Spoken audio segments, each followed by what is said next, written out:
Netflix is unique in the sense that it's not compartmentalized. Like, Disney is kind of compartmentalized. They have these different studios that are under their umbrella. Netflix is just Yeah. Netflix, and it's just Yes. massive.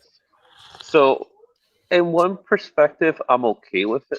Like I could care less at the end of the day. What happens, happens. And what am I? Yeah, Who yeah, am I, but it's right? still fun to Um, look at it. but in one perspective, I'm okay with it because I feel like Netflix, based on what I've been hearing, Netflix is going to keep WB, which was my biggest fear about the Paramount deal. Netflix is going to Um, what? keep WB as Dude, WB.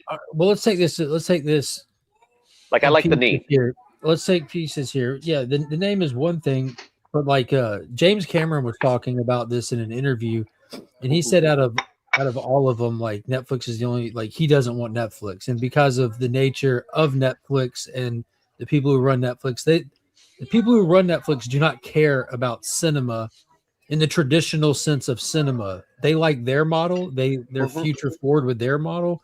They don't Very like the. streamers. Yeah, he said that some of their statements are what he would consider sucker bait, in a sense Hmm. that like, though, we're going to release movies in theaters. He said, well, that's sucker bait, like they did with Frankenstein. There's no meaningful theatrical release. They did. Knives Out. They did that with Knives Out too, just recently. But they've been going on the record saying that WB was good. Like lately, they said that they're going to keep it in a theatrical sense, and I think this was a move for that. I think the move for them taking WB was to take that theatrical side. Now, if they keep Zaslav, I think that's the step in the right direction because that's the other thing that Paramount was like, no, we're going to keep Zaslav. And now they're probably going to end up keeping Zaslav. But Paramount put themselves in a hole last night with a letter that they wrote saying that Netflix is being favored. And there was a lot of things they said in that letter just didn't make any sense to the point that they're pissed. They're just pissed. They're pissed that Netflix came in out of nowhere. Well, it really didn't come out of nowhere, but Netflix just came in and said, "Oh, you want this? Okay. You know what? I feel like in Netflix fans, they just bought something just to say, you know what? We could buy this. I know you want this, but you know what? Yeah, we'll buy it from you. We'll buy it instead." For Warner There's a little bit of Brothers that. for the film studios, streaming services, HBO Max, Warner Brothers Discovery will spin out, or Discovery will spin out TV networks. So it doesn't include the TV networks, TNT and Yeah. CNN. Yeah, they're getting moved out, which I think the reason why they're doing that is because sooner or later they're gonna get dissolved. Well, I Well, think kind of like part how of that, Disney wasn't able to buy all of Fox. yeah. Yeah. They Same were already thing. talking about antitrust issues at the beginning of the week, so that means the immediate response is buying pieces. And you already had that. Did you see that letter that was sent from all of I heard, the? from Paramount. You talk about the No, Paramount letter. a bunch of producers from Hollywood stepped in and sent an unsigned letter to the White House regarding concerns about Netflix buying a Oh piece yeah. of Hollywood like that. So there's Well, that's issues. It can't be a straight out buyout. I'd be mind blown if no, it's not going to be a straight up buyout. But the they're thing going to is get that Warner Brothers Discovery and HBO. I can't imagine them getting anything else. I'm assuming they're getting DC too in the process. Yeah. I just consider that Warner Brothers. But like how Rob pointed Well, out, the news, and there's so much more underneath the Warner Brothers yeah. umbrella. But with the DC property, are you? Could it be DC Studios / DC Comics? Because I don't even know how they're being run. Are they being run as two separate entities? DC Comics and sell off the comics to somebody else. So if it's part right now, just as what I'm reading, if it's under the Warner Brothers umbrella, if DC rolls up into Warner Brothers, then they would be part of the deal. The only thing that's being talked about as not being part of spinning out is the TV aspect. So that way, all the cable and any broadcast television stuff, that stuff is not going to be a part of this deal. Yeah. So pretty much, what will end up happening is that WBD will be able to still sell that to someone else because they still want to sell it. The real question is who's going to pay that money because obviously it's a lesser deal. It's a lesser deal, but more money in the pocket of the stakeholders. And I'm sure once they have it, who knows? Maybe then Netflix decides to sell off portions that they don't want, that don't align with whatever they're if they're smart anyways, and they want to they want to keep the production stuff, but like the comic stuff, they might want to spin out because they don't want to be involved in that part of the business. They may let that part go eventually, but ultimately they want the streaming and they want the films, right? Because they want to be able to continue if they're going to continue to sit there and want to dominate the streaming platform. It's all about access to content and more content. Yeah. And to be Yeah, of course. perfectly honest with you, from a purely consumer census goes, Yeah. if I wouldn't see Netflix as one long term of keeping HBO Max and stuff as separate streaming services. I would imagine they would eventually look to consolidate that under their Yeah. single umbrella, which as a consumer, I don't know, Rob. I don't know if I How would much- be opposed. how- I don't think I would be opposed to that. As a consumer, I wouldn't be opposed to that because you're looking at consolidating a bill down to one bill. But as a company, why would they?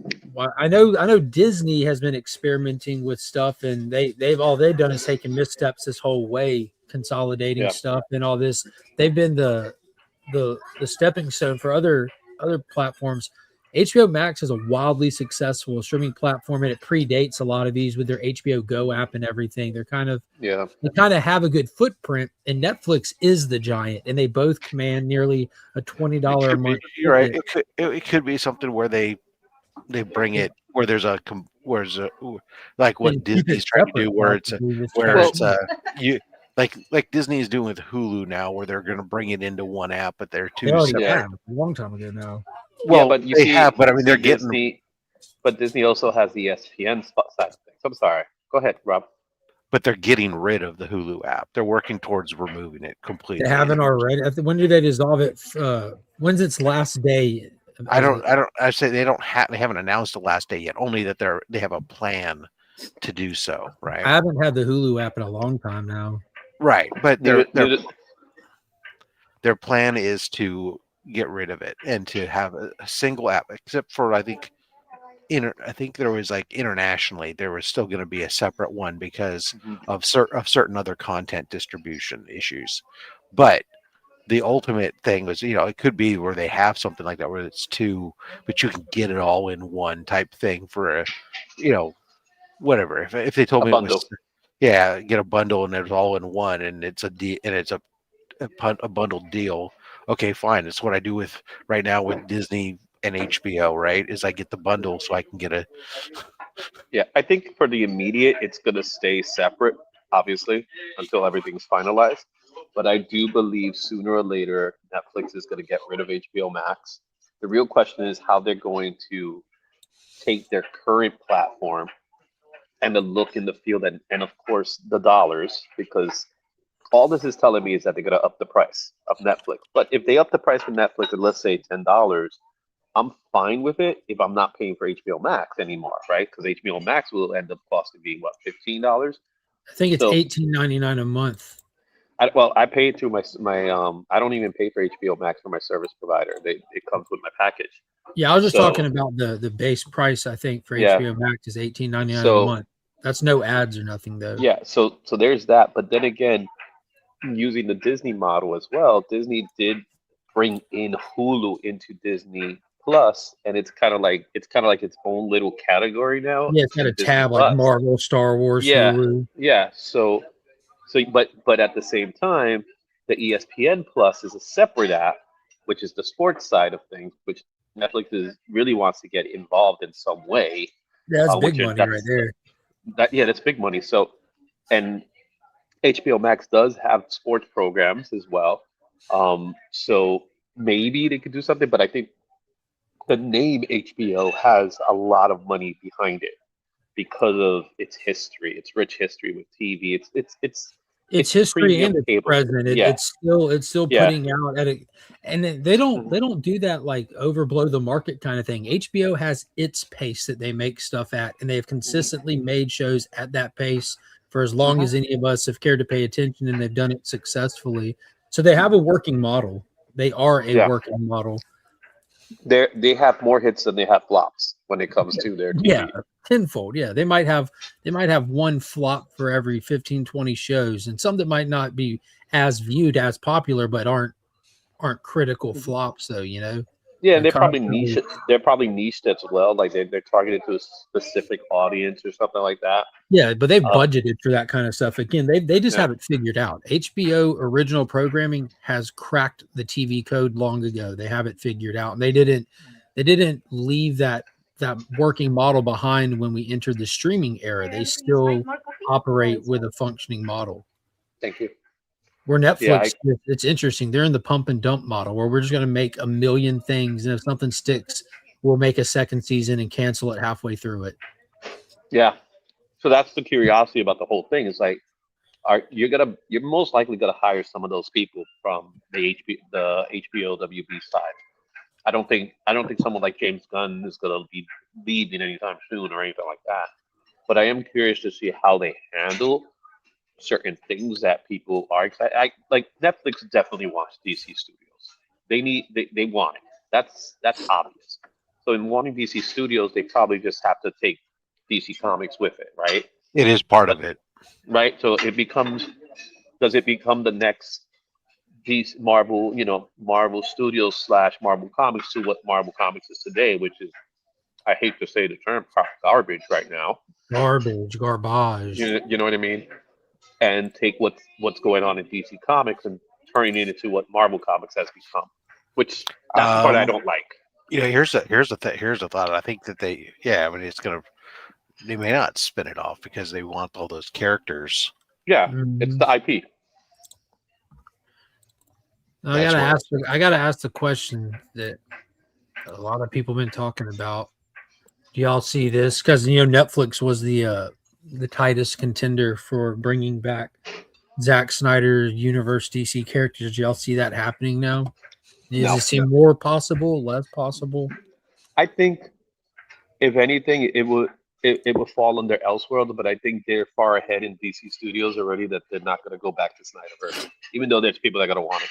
I would love to see it, and bare minimum, that Netflix isn't afraid or shy away from doing animated stuff. Like, there's been a DC animated universe separate from the main one for a decade. Then there's been random animated features that no one ever confused for the theatrical stuff. I think it would be worth exploring as an animated feature. But do you think Snyder would want that? I don't care what he wants. But at the end of the day, that's what the Snyderverse is, right? That's why it's called the Snyderverse. I don't care what he wants. If Netflix owns that property, if they own those IPs, I would like Netflix to take that owned property and turn it into an animated feature and give us the second half of Justice League. Mm-hmm. I think sooner or later we will get that. How we get it is the curiosity. Yeah, we got that early draft that person did in that like 2-hour long motion comic, and the early draft was garbage, dude. Like it was like, I'm super, as a diehard Snyder fan, I'm super thankful that it did not get made.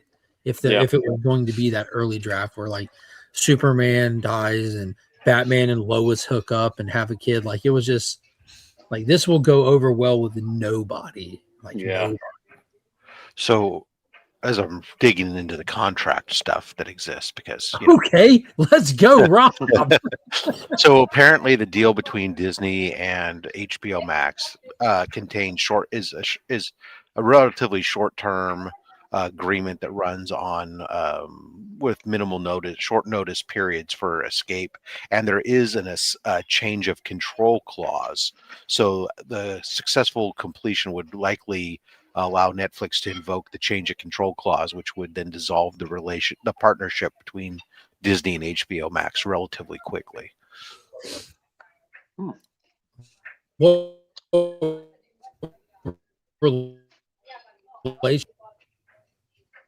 What relationship do they have, Rob?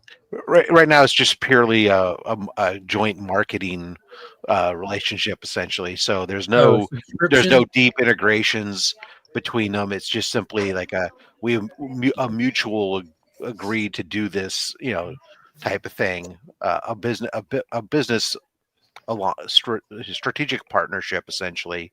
It's There's just like one of those promo, like you subscribe to one, get the other for $5 kind of yeah, thing. exactly.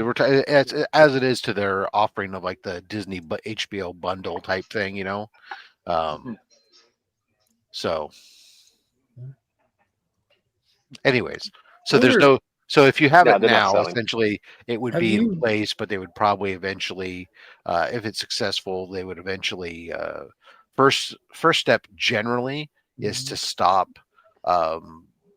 offering the bundle go at a certain point, and then I eventually don't ever take advantage of any of those bundles because none of them typically include the ad-free versions most of the except time. that there actually is now for with the Disney one, with the Disney, HBO, and Hulu. There was the one I have is a triple bundle for all three of them and does not include the ads. Oh, nice. How much is that?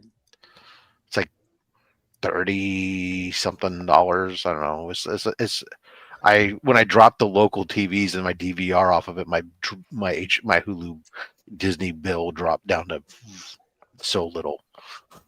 Yeah, I think Disney annually is $189.99 for no ads. If you just a straight price, no bundle deals. Yeah, I don't. It's funny because I get HBO Max through my AT&T service, and I get Disney through my Verizon service. So I don't pay for either. The only thing I'm really paying for is for Netflix. So that's the only big one I'm paying for. And I Good got morning, some of madam. the other ones too. Hey, madam. It's Power Madam this morning. That's right. That might be your coolest cosplay yet. Thank you. Yeah. Definitely the coolest character I've seen you cosplay. I love what you did with the hair. Well, thank you. It took a long time bleaching it last night, but I think it turned out okay. There you go. So as I was Tune telling in, Rob, tune in this afternoon when her hair dyes back to its natural color. No, but this week in particular has been a tremendous week. So we have that. That's the big. I guess you could say that's the biggest news of the week. The other one that I thought was pretty exciting was the Spider Noir poster. Just the poster was cool to see. Oh, Ben Reilly. Ben Reilly. I'm so curious what they were going with that. So I thought that was pretty cool. That's just, I think, probably it's probably something to do with the rights. It could be a rights situation where they don't want to call him Peter Parker, but now does that leave me? Is this the same Spider-Man from the movie, or they decided to just do something completely different, in which it's still Nick Cage doing the role and stuff like that? So I'm excited about that. That was pretty cool. Heroes Con, hotels, reservations for hotels. So like I said, it was a pretty big week for a lot of little things. So. Yeah, meanwhile, I'm still waiting for WonderCon to drop their rates, their hotel rates. Those bastards. I'm just waiting. Hotels way earlier. I'm just waiting for Heroes Cons to drop their applications for tables.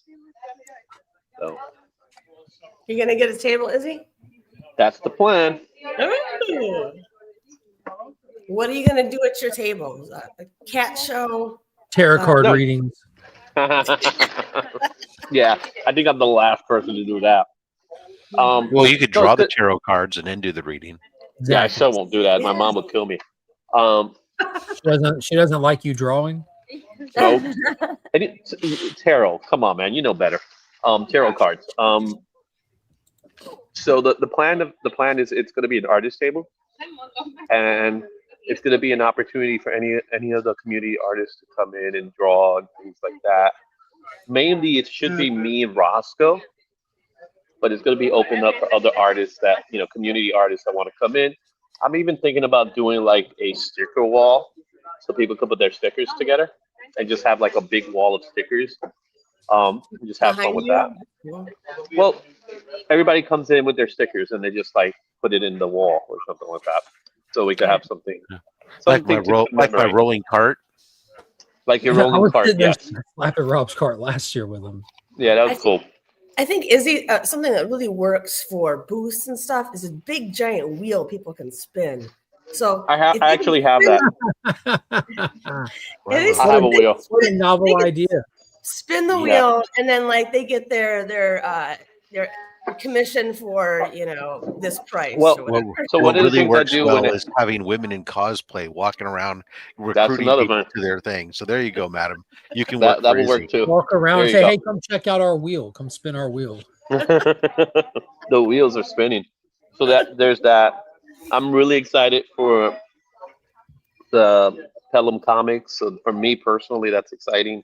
The grand opening's next week. The store is open, but the big grand opening is next Saturday. So that's going to be fun. So there's going to be some giveaways. I'll be there. I'm trying to see if I can get someone else there, but it might be short notice for some people. So that's happening next Saturday. Definitely on Friday. I'll make sure you guys all know about it. Oh, I can't make it Saturday. Sorry. I know you can't. We'll fly you in. I'd love to, but Saturday's no good. Make it Sunday. It's down. Then we got it. We could do only slabs from the shop. Oh, that's true. Okay, then fine. Okay, I'm back There in. you go. Back in. Well, the But train is lit. it's that far of a distance. I only fly first class, so Okay. Yeah, I'll make sure. it's in the budget. No, I'll make sure Madam come pick you up. 'Cause Oh, she's gonna fly. She's gonna fly in, take you in, first she'll, class, she'll one carry seat. me. She'll carry you, man. But you just be careful where you hold your hands, okay? Where you put your hands, okay? Well, it's a question of whether she's carrying me in her arms or whether or not I have to hang on to her back. I want to see an image of you piggybacked on Power Madam right now. Just the thought in my head, with the headset on still. But am I under or over the cape? That's the Oh, it's question. gonna be. Oh, yeah. That's between you and her. Oh. And now I'm in an IT conference today, where we're doing is talking about AI. Oh no. It's That 2 sounds days. boring as F. Actually, it's No. really interesting. Yeah, Really okay. interesting. I would imagine it from a cybersecurity element of it, from an Well, I don't know, it's IT from an especially, education. but It's from an educational element, so oh, academic element. So really interesting how they're. So long story short, they are starting to allow students to use AI in mhm, doing their work, mhm, but they also want to guide students on how to use it properly. Like prompting is probably a big thing, botting, mhm. all that stuff, which is it's pretty interesting from an academic level as well from a personal level. Like I'm also learning how you could utilize it from like a YouTuber standard, like how things like that. So it's actually really interesting. I agree. I've been doing it for a while now. Hmm. Don't they Yeah, have aren't they teaching everyone in China? Like all the kids, they've already started them on AI. What are you like, talking about? right away. The kids in China's are AI. What are you talking about? They're all AI. They ain't even taught anything. They are the AI. Yeah, no, prompt at a bare minimum, AI prompt engineering is an extremely important Yeah. thing for it's the new big thing for people to understand. Just like it took a while for people to learn. There are people who can anybody can Google search something, right? But there are people who can Google search things much better because they understand how to properly formulate a Hmm. request The in a language of it, yeah. Google Yeah. prompt. Yeah. Understand? It's the same thing with AI. You can ask AI a ton of different stuff, but how many iterations you have to go of asking to get the thing or the quality of the results that you get are dependent upon the prompt engineering that you do and your understanding of. I can't just give you a set of directions, but then also asking it questions. What questions do you have, and then being able to supply answers back and all those types of things. It's a big difference. Yeah. One of the studies that they showed was I'm trying to remember what college was it, but it was I think the Georgia State University or something like that, where they did a study is how would AI improve any job, and with all the jobs that they put on it, they Mhm. put like 90 different jobs. Literally every single job, 100% of all the jobs could improve by something with AI included, whether it's scheduling or something like that. Mhm. Not so much in the sense, because the thing is, the big fear is, does AI going to take someone's job? The reality of it is it's going to take certain people's responsibilities away from them. But the idea is that it takes the responsibilities away from them so that they could focus their attention on other responsibilities. And that's I what mean, they're really looking at. That's the nice way of saying yes, it will, but Yeah. those jobs that it's taking away a lot of times are, and this is the problem that the young kids are understanding. A lot of times are the jobs that are the entry level jobs where people get where Hmm. they're doing the learning, where they're doing some where You're they're doing doing a the McDonald's data. order. Now you have to Well, go no, order not even yourself. not even well. McDonald's order is now done by AI or Wiener Schnitzel, but no, but the ones that do like data and that, so just data analysis and Hmm. stuff. That stuff is gone. There's stuff that I do on a daily basis where now I'm able to write legal language super quick, much more efficiently, everything else. Well, that eliminates some, maybe that would have been based on volume. Another person Hmm. previously might have been higher, but now we can do with one person what used to be maybe two people type thing. Yeah. So it may not directly replace entire whole roles. It definitely will make people more efficient and can reduce the need for manpower. Yeah. For sure, and also, but it does also allow for shortening turnaround times and higher efficiency, delivering better customer satisfaction. There's a lot of Yeah. great things. I couldn't imagine. It's so funny because I've been only doing it for about maybe a year out of the 11 years I've been at my company, and I already can't imagine going back to not having the tools I have today with the AI that we utilize, Yeah. the assistants, because it's made my life a lot easier. Yeah. Yeah. And in my job, it's funny because since I work for a government agency, Hmm. um, we don't. There is no AI. Like in the office, when you work in the office, the firewalls prevent any sorts of AI. So Right. there's zero AI interference in our company. But when we work from home, which for the most part I do a lot of, Hmm. I could take advantage of it because I'm not firewalled, Right. um, and things like that. So when in my role, I could use AI to create what's called a lesson plan or a rubric and things like that, where normally it would probably take me a lot longer to do this kind of stuff because there's this issue of critical thinking that you have to go through, and I think that's one of the big fears. That of course cheating is a big fear, but if you're allowing them to do it and just showing them how to do it, I think they're fine with it. um and but with at the same time keeping it ethical, that's where it gets dicey, and that's where people have been questioning the use of it. But That's it. the They knew it. reality of it is it's gonna happen. They figured it out. Pops Addicts figured out that you're a CIA asset now. That's what the camera's off. Yeah. Well, Taylor thinks that you are AI. No, we've already established that because Anybody knows I can't we've be. seen we've seen Izzy. We know he's not. What But have you? But Lascrucius, now he Yes.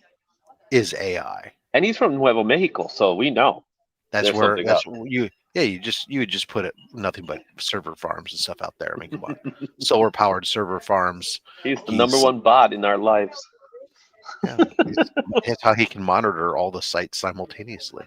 But It's anyway, nice to see La Cruz is back. I missed him. yeah, there's definitely a lot. It's You're right. true. There's definitely a lot going on with all this Yeah. stuff. So it's a very, very, it's a nice, exciting week.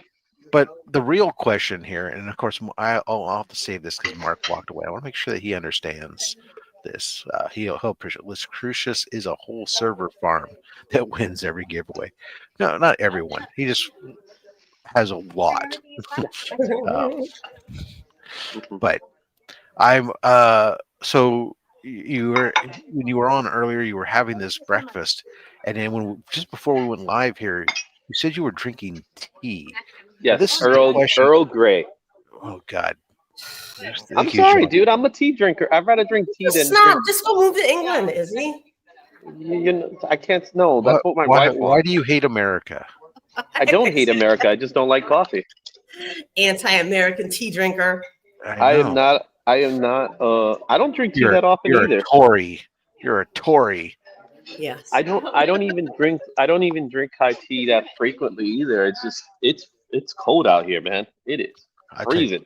yesterday I drank after I was done with my 8 cups of coffee, and it was still only like 10 in the morning, and I walked over to the kitchen, and No. my wife had left for the day, and she had left her insulated cup on the counter by mistake with hot tea in it, and I took it, and I was like, oh, she's gonna miss that. And I took it up to my mouth and take a sip because I was missing some, and my American mouth tasted that tea and spit it out so quick, and oh, I can't drink that shit. Let's make some more coffee. Exactly. America. It depends on the tea, man. There's some really good. Essentially, I mean, it was whatever. I don't know what the brand is. It was from. It says Southern Oregon University. It's where it's. I pay tens of thousands of dollars a year. I get an insulated mug. That sounds like a good trade-off. Okay, thank you. Yeah, the Yeti cups. The Yeti cups are crazy insulated. Like you can put hot coffee in them, and like 3 hours later, the coffee will still be hot. Well, all those things. Yeah, I mean, I have a tumbler from Starbucks the same way. It's like I put coffee in it, and you can go drive Did it you for just hours. say Starbucks?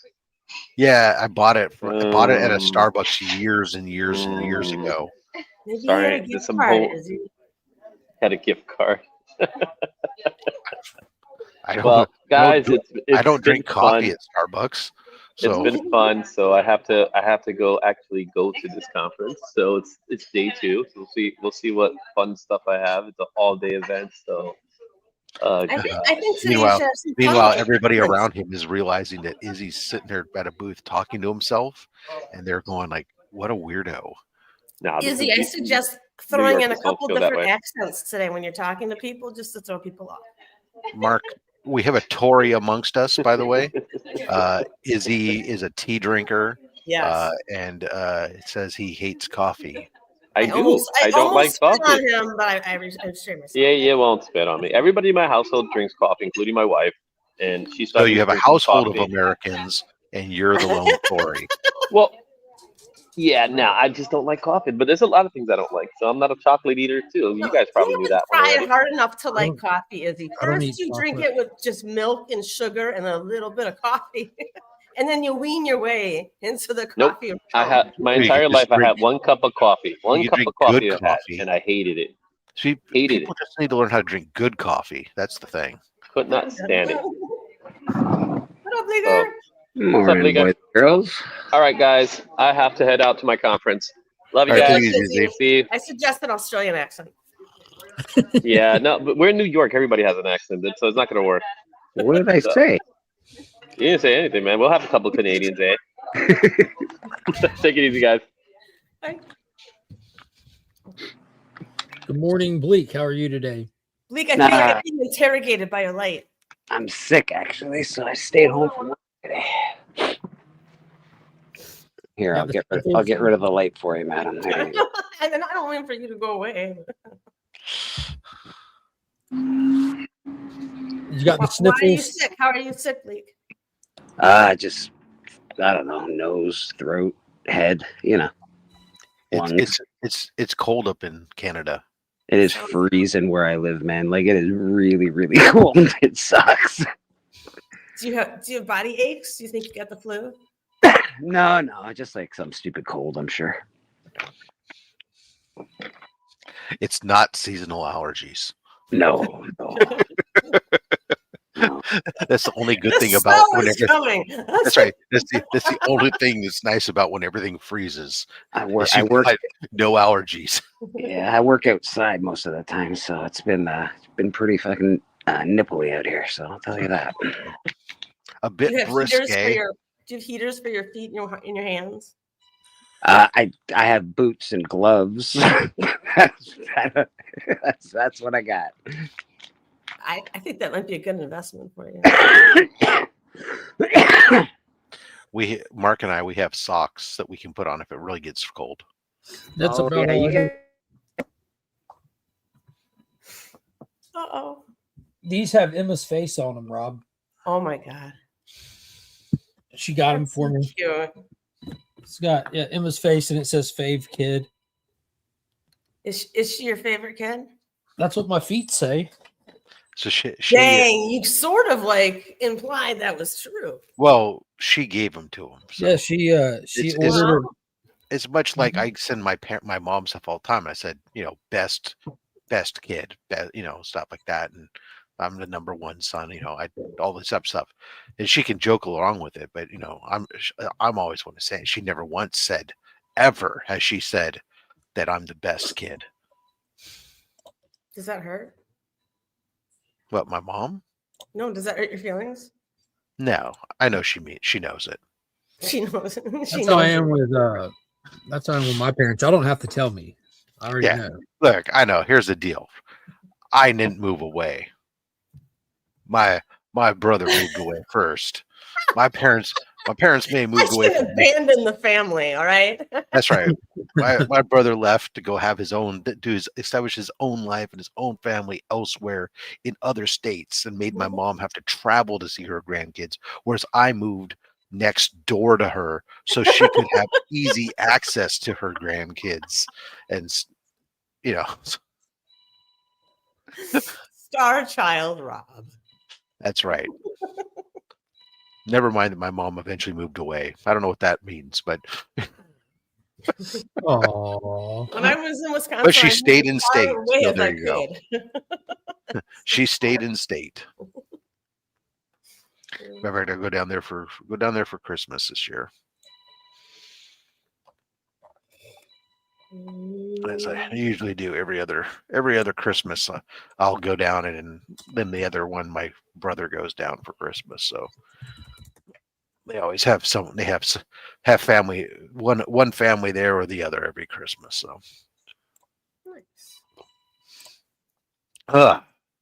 If you guys could go anywhere in the world right now, where would you go for a vacation? To the island, not the bad one. Given climates right now, Australia sounds pretty good because it's summer down there. Yes, I heard that too. But then you're still in Australia. I don't care. Mark? Australia is one of those as far as going to other countries goes, one of those other countries I actually wouldn't mind and would like to visit someday. Really? Yeah. Couldn't you just visit Arizona and call it the same? I could, but you guys feel like a dingo. The difference is your accents are off, and there's not enough deadly animals. Was it you go to Arizona and pretend to run from a shark? I mean, it would have to pretend that. Hell no! I was going to say, God, I can't say that on live. Never mind.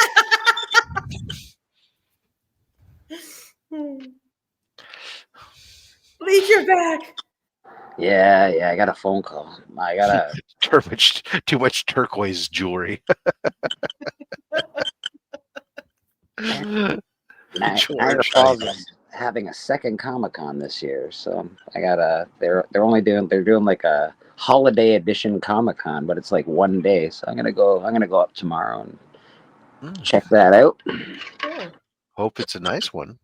Yeah. Hopefully there's something cool there. Are you on the lookout for anything? I'm always on the lookout for something or anything. That's right. But good collectors should always keep their options open and not be too hyper focused on any one book. No. Because otherwise you overspend on one book when you see it versus being fluid and being able to just go with the flow and see what comes to you. Yeah. The world always buy, and then you might end up with a bunch of stuff that you impulse buy. Oh, but sometimes, and Mark will appreciate this one, sometimes you must be like water, and things just come to you. Honestly, in my collecting life, I've had some patience is definitely the key. Comics definitely, they come to you if you wait long enough, or you'll see, oh my god, oh my god, I'm glad I didn't buy that when I was $1,000. I'll take that now that it's $40. Thank you. Right. Don't buy Absolute Batman right now. No. Wait a year.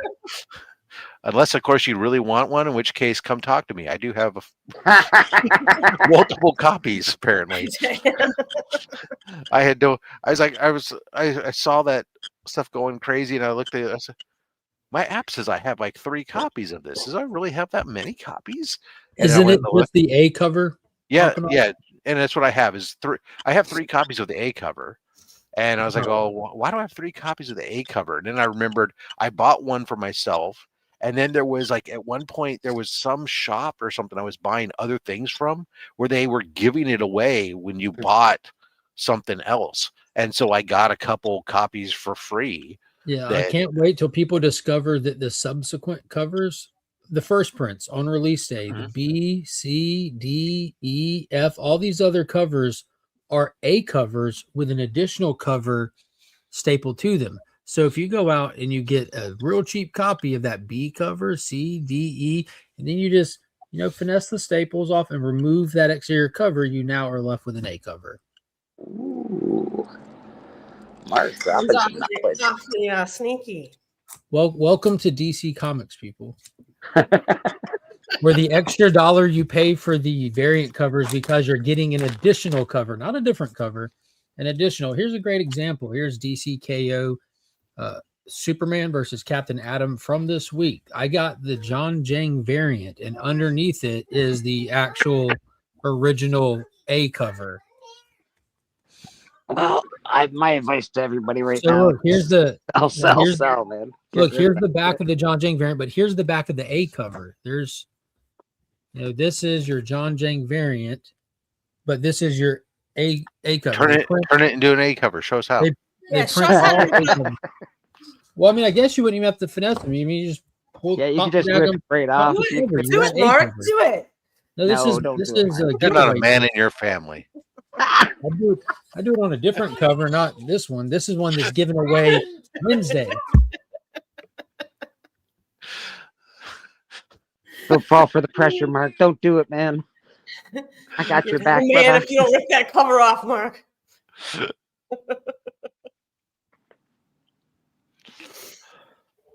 I imagine ripping like Hulk Hogan's ripping his T-shirt off, Mark.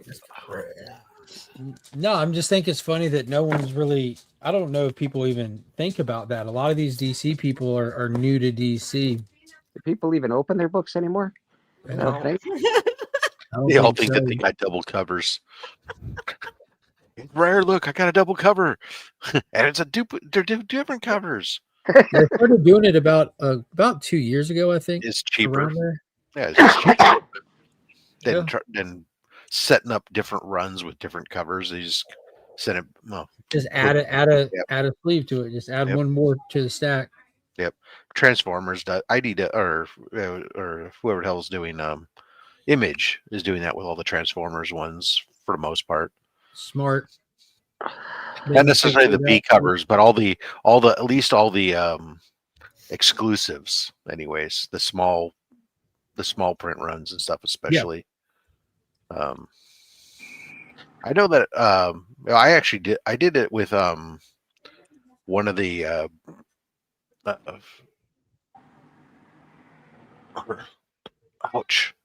with a blank cover once. I don't want this blank cover on here. I just want the book underneath it.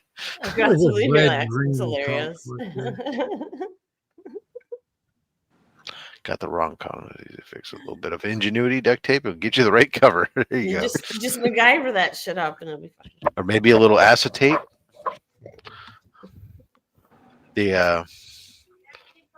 What's crazy too is you think about it, like some of those subsequent covers, those are also like, lower print. There's less of them, but you know what I'm saying, Rob? I think it's funny the A cover popped. I think it's definitely inflated with a genuine hype around it, but I think that there's a little bit of finessing going on with the value of that book. Did you watch Cliff's video the other day? No, I think I made his video before he made it a week earlier. Yeah, he's got questions. I gotta go watch. He's right to have them. I think. I watched Swaggle Houses, but I haven't watched clips yet. I'm assuming it's the same thing that's always been around, where it looks like a couple buddies. Bleak, you and I can just you and I, in a random thought, with you sitting there, neither one of us getting up out of this chair in under 30 minutes, inflate the price of a book with records to show for it. It doesn't. Yeah. Buy my copy and I'll buy your copy. Buy my copy and I'll buy your copy. We're done. 100%. Now let's head to whatnot with these receipts. You know what I'm saying? Yeah. Look, it's selling for this. for that book to be selling, what was it, $599 or whatever the fuck it is? It's ridiculous, dude. I tell all my friends right now, sell your books, get rid of that shit. $600, go sell them. You'll buy them next week for $100. You'll be fine. Yeah, I gave away a couple copies of the A cover at this point. I gave away the 1 in 25 Ian Bertram for #1. Nice. I skipped it because I thought it was silly, and I still think it's silly. But yeah, but I think that's kind of like what it has going for it. You know, it's just extreme. Remember, they wanted to originally title it Batman AF. and knowing that while reading it, you're like, yeah, this is definitely AF. I think I saw it on your channel. You sort of describe. I like Schneider, by the way. I'm a Snyder fan, but you sort of described him as it's like a teenager that got allowed to write Batman. He's just like, oh my god, oh my god, I'm gonna do this and I'm gonna do this. Oh my god, this is amazing. Sort of, what's going on with Batman. And it's fun from time to time. You wouldn't want all your books written like this, but it's good to have that one that is. Yeah, and it's not bad. Conversely, it was interesting as I was at San Francisco Fan Expo this last weekend. One of the books I picked up. It was an interesting conversation I had. I picked up another copy of Ghost Rider 2099 #1 in a 9.8. How many copies do you already have? It's a great cover. That's one of the best 2099. I have 2 copies. It was the only 2099 book that I didn't have at least 2 copies in a 9.8. And so I happened to see one on a rack at a vendor. The guy had a Punisher 2099 shirt on, so we had a great conversation about 2099, and then I got a deal on that book. And I was talking about. He's like, "Yeah, I don't really see that one all that often." And you don't see a lot of them. And I explained why, because it's got these trading cards inside, and there's 2 covers, but the one with the hollow foil cover also has the trading cards in there, and then so they have this hard crease that shows up inside from the book stack in the box. Well, it's actually Rob's nickname in prison. Yeah, hard crease.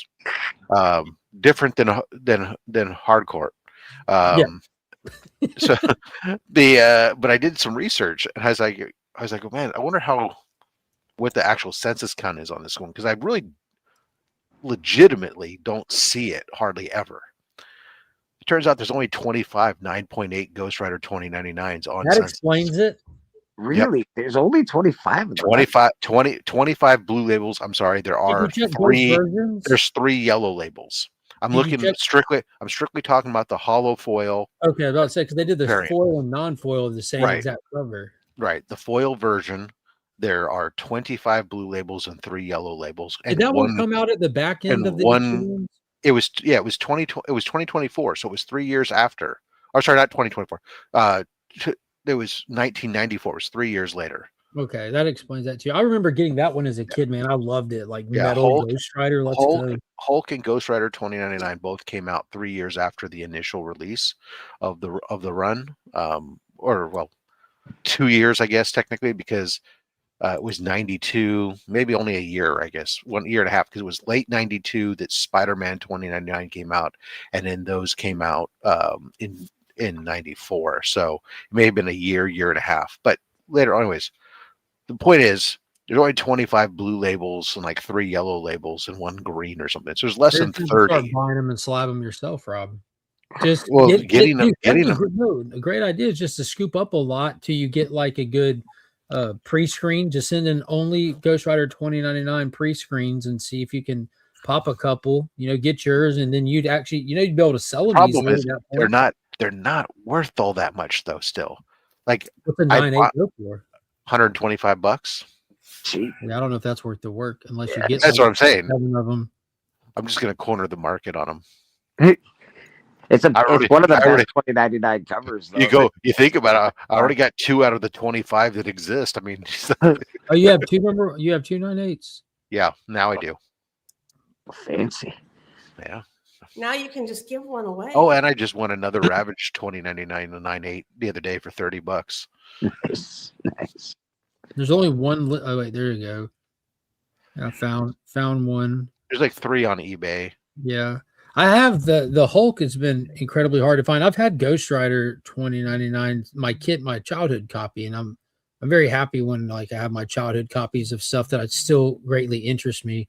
So I pretty much have all of Ghost Rider's first appearances, other than these like weird little popped up for one issue kind of characters. There's plenty of those, but like Johnny, Danny, Robbie, 2099. I've got all those first appearances, the ones that are more meaningful characters. I still need Carter Slade. I might do that next year at Heroes Con. That's how we started off the show, Bert. You can go back. I'm sure we'll get back to it from time to time, as well as different people pop in. Like, are you big mad? Are you big sad? We'll wait to see. Do you need tissues or do you need tissues for your appropriate excitement response? I have most of the Ghost Riders as well. I just picked up the Cosmic Ghost Riders to continue that run. I have almost all the Ghost Riders. Did you do what cover did you do for that? Because isn't there like some cool crane covers and stuff? I just got the regular A cover. It was. Is that like Thanos Quest or something? Thanos is on it. He's walking up some stairs. Yeah. It's pretty. It's it's not a great cover, but I just needed the first appearance. Yeah. I love me some Ghost Rider, man. What a cool character. One of the best. Him and Thor, when I was a kid, they were just the coolest characters, man. To me, it's always been Hulk, Ghost Rider, and Punisher. Nice. Like there's definitely other characters that are more enjoyable to read their stories. Everyone's stories have their highs and lows depending on who's writing them, but just as like a standard, like Ghost Rider has always been up there because it's harder to think of a cooler character, especially when you're a kid, than a skeleton whose head's on fire riding a motorcycle swinging chains. Like it's the coolest. It is by far the coolest. Talking about like if a kid came up with a character kind of thing, like I don't know, give him a motorcycle, leather jacket. Set him on fire. Fire. Wouldn't that more fire. He's a skull now, just fire. Who's the biggest bad guy that ever was? I don't know, the devil. Well, this guy bucked the devil. You know what I'm saying? Like, everything about him. Yeah, it's definitely extreme, over the top. It's awesome. It's great, to be honest. Yeah. I enjoyed both of the movies that they did a lot. Not bad. They are it was just Nicolas Cage that I didn't enjoy it. I like Nicolas Cage. I think it was the opposite for me. He's what saves the second movie. Maybe he looked weird. I thought he just had plastic surgery or something. When I first watched the movie, I was like, why does Nicolas Cage look so weird? It's the unnatural hair dye, dude. I'm telling you, go back and look, just look up a still photo of it again. You're like, oh, this dude dyed his hair like a week before this movie. This shouldn't have been done. So weird looking. He looks like he just had facial. I'm like, why like a 50-year-old cosplaying a 30-year-old? It's like when you have the 25-year-olds playing high schoolers. It has that effect in the second movie. It was so bad, bro. I love the way he looked in that movie. The design of Ghost Rider was amazing. Like the way that his jacket was always boiling. Getting him out in daylight was really cool. They touched on like like Trail of Tears story or whatever it was, where they touch on the fallen angel aspect of the rider and stuff. I'm like, this is getting good. And they introduced Danny as a young kid into it. Yeah, no, I dug it, man. I dig it. I hope they redo them, to be honest. But yeah, I would like them to do one and like bring Vengeance into it. Vengeance was always wildly cool to me. Like he's like, take Ghost Rider, but just how do we make him more extreme? Bigger spikes. I don't know, make his ribs come out of his jacket. You know what I'm saying? Like, well, he's the skull. What else can we do? I don't know, give him fangs. How about fangs on his skull? You know what we need to do? We need to add vampire fangs to Ghost Rider. Perfect.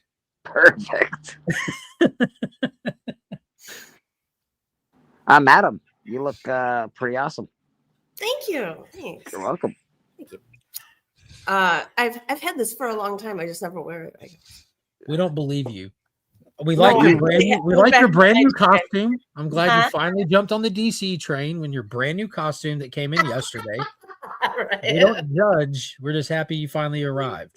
Like this old thing. I cleaned the house in this old thing. Come on. It totally is like this old. Do your pets ever look at you differently? Like when you like pop out of the bathroom after finally getting it on, and they saw you walk in the bathroom dressed one way, come out a different person. They're like, who the fuck? They know it's me. No, they always know. Yeah. Mom's magic. I've seen a lot of those videos where people have their pets sitting there. They have like the blanket that they're bouncing up, and they throw the blanket up, and they jump behind a door. Right. The blanket fall, and they disappear. The pets are like where'd they go? Like magic works on animals. It's Oh my, hilarious. that's awesome. And off. Yeah, if you ever want to feel good about yourself, just do magic tricks for animals. They fall for that shit, no problem. You're like, God, I'm great. Did you see that? I'm so good. Yeah. Look at this. I'm taking up. I'm ready for the stage. Whew. That was the one joke my grandpa had when I was little, was taking off his thumb, and that was it. Oh, he never took your nose? Jeez. He's falling down on the job. That's like Grandpa 101. Now that you say that, I think he did take my nose. Right. He did fall down on the job, Rob. That's a sore subject. He broke his hip. He was never the same. Maybe he could give you your nose back. I got good news, Rob. You'll appreciate this. You can tie it on. I ordered the 150th year anniversary set for it's got both Gettysburg and Gods and Generals in it. The Blu-ray set, and it comes with like a commemorative bronze coin, a Lincoln coin. Like I was the store manager of Movie Stop when this set came out. I remember selling it when it came out and stuff. And having went through and watched all that American Revolutionary War 12-hour documentary, the Civil War 11.5 documentary, I was like, dude, I'm not satisfied. I have the Alexander Hamilton disease where I'm never satisfied. I want more. Now, like all this information didn't make me feel complete. It made me, please, sir, can I have some more? Yeah.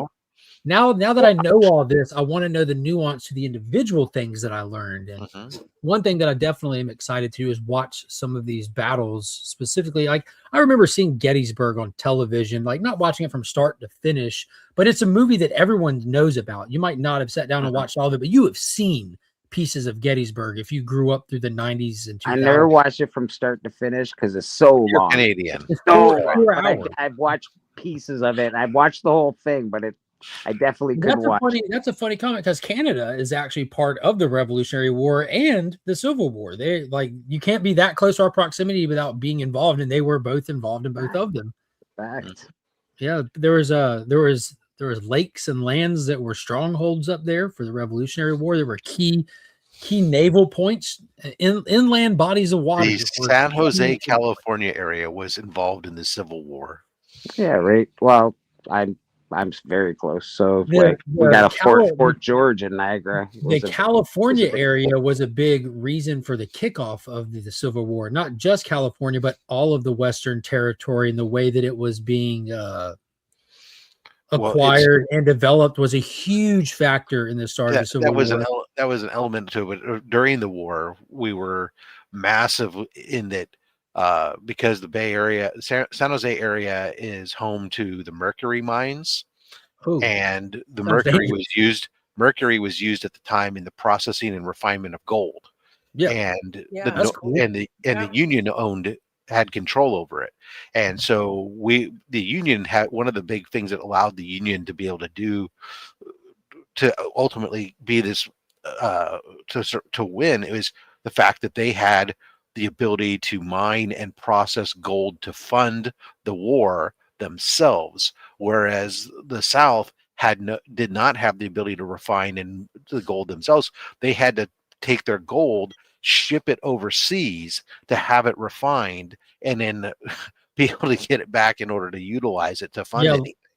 Dude, that's one thing that I've been diving into is because just like right now, like nothing in terms of politics is ever, it's this way and that way. It's never that.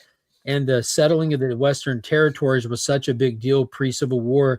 And to this coin toss question, we have to go back to Bill Cosby and ask, because I remember that was a whole to this like you pretty much can break it down into like the free states and the slave states. As they were developing territories, they started adding states in, and they had this thing with equal representation in Congress that they wanted what's considered northern states and southern states to have equal representation. So they were going tit for tat when new states would get brought in. Then Texas came up, and Texas was, as it's being developed, getting ready for statehood, the fairness would have gone with it should have been a union state, but Texas said, oh, well, actually, we are going to operate under the industry of like the southern states, and they wanted to be pro-slavery, this and that. So they kind of broke that mold. So I guess Texas won the coin toss and like had a little bit of self-determination there. And that kind of really threw everything into shambles. Like people forget how young this nation was at the Civil War, and it was never not on shaky grounds from the time that the Revolutionary War ended till well after the Civil War. It was never on stable ground. Well, there was a classic Bill Cosby joke where he talks about the coin toss, and then he speculates, what if the coin toss was used at the beginning of wars? And he talks about how the Revolutionary War, it was the coin toss went, and that the British the revolutionaries win, the British lost. Americans say they get to shoot behind the rocks and the trees, with the British have to wear red coats and march in straight lines. And then he goes, Custer and Sitting Bull. Custer loses, Sitting Bull wins. Sitting Bull says, "Hey, you and all your men go down in the valley down there, and he and all the Indians in the world come right down on top of you." Right. Yeah. So we'll have to go to Bill Cosby to see if he's not doing anything. He needs to write another part of that joke where he can do something for the Civil War for us to let us know who won. Yeah, it'd be funny. Custer's an interesting character. I didn't realize so much of his, like, same thing with old turncoat piece of shit, and that's how I like to refer to him. Benedict Arnold. Yeah, you don't say his name without prefacing it with his surname, which is turncoat piece of shit. Okay. But he was the literal MVP of the Revolutionary War for the Patriots. There's a monument to him. There's a monument to him, but it's just a boot, but with no name on it. But it's a monument to him. I fully believe that he deserves it like that. And that's what people forget. Like these aren't cut and dry wars. Like these are people fighting amongst themselves. You know what I mean? Like at the time of the Revolutionary War, you're fighting the redcoats in a city where people looking out this window are your neighbors that are loyalists to the redcoats, and over here are their neighbors that are loyalists to the the Revolutionary War was also a civil war. Like I have a solution for all wars. All right, everyone just picks their best fighter, and those two fighters get into the octagon, and whoever wins, they won the war. You know, and then a lot of people don't die. America would send a drone. Stop it. You guys would probably like Shane Gillis. I don't know. You probably listen to him. I love Shane Gillis. Dude, his George Washington breakdown. Yeah, dude. George shows up, this 6'4" redhead with wooden teeth. Is him and Louis C.K. did like a 6 or 7 hour podcast of all of the American presidents. Man, it was actually pretty awesome. Yeah, Shane and Louis both are hilarious. Louis does a lot of his sets for free. He does them, puts them on his website. I was always a big fan of Louis. I still am, to be honest. What did Louis do that was so bad? Does he give it away for free post Fallout or? Both. He's still Louis still just as minus the FX TV show. He's still just doing the same thing he's always done. Louis gives it away for free. He just stopped asking now. Yeah. Well, that's what got him into trouble to begin with. Hey, you mind if I just? He was in his room. To be fair, he was in his room.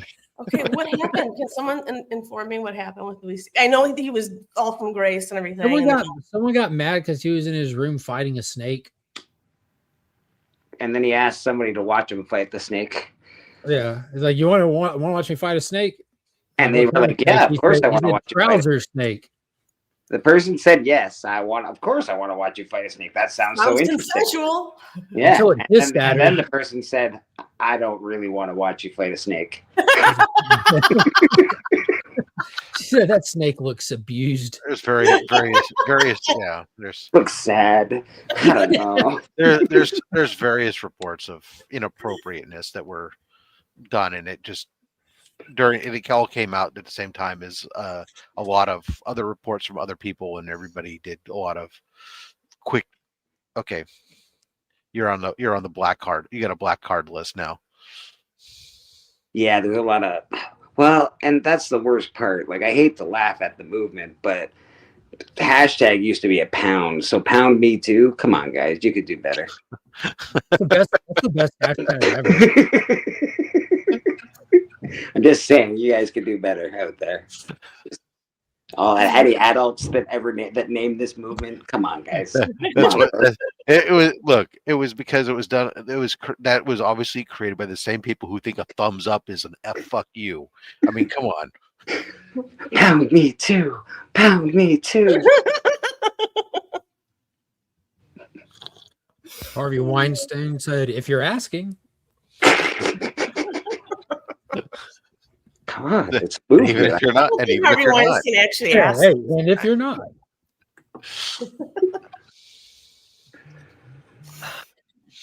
All right, well, What a fun time to be alive the last 10 years have been. Oh my god.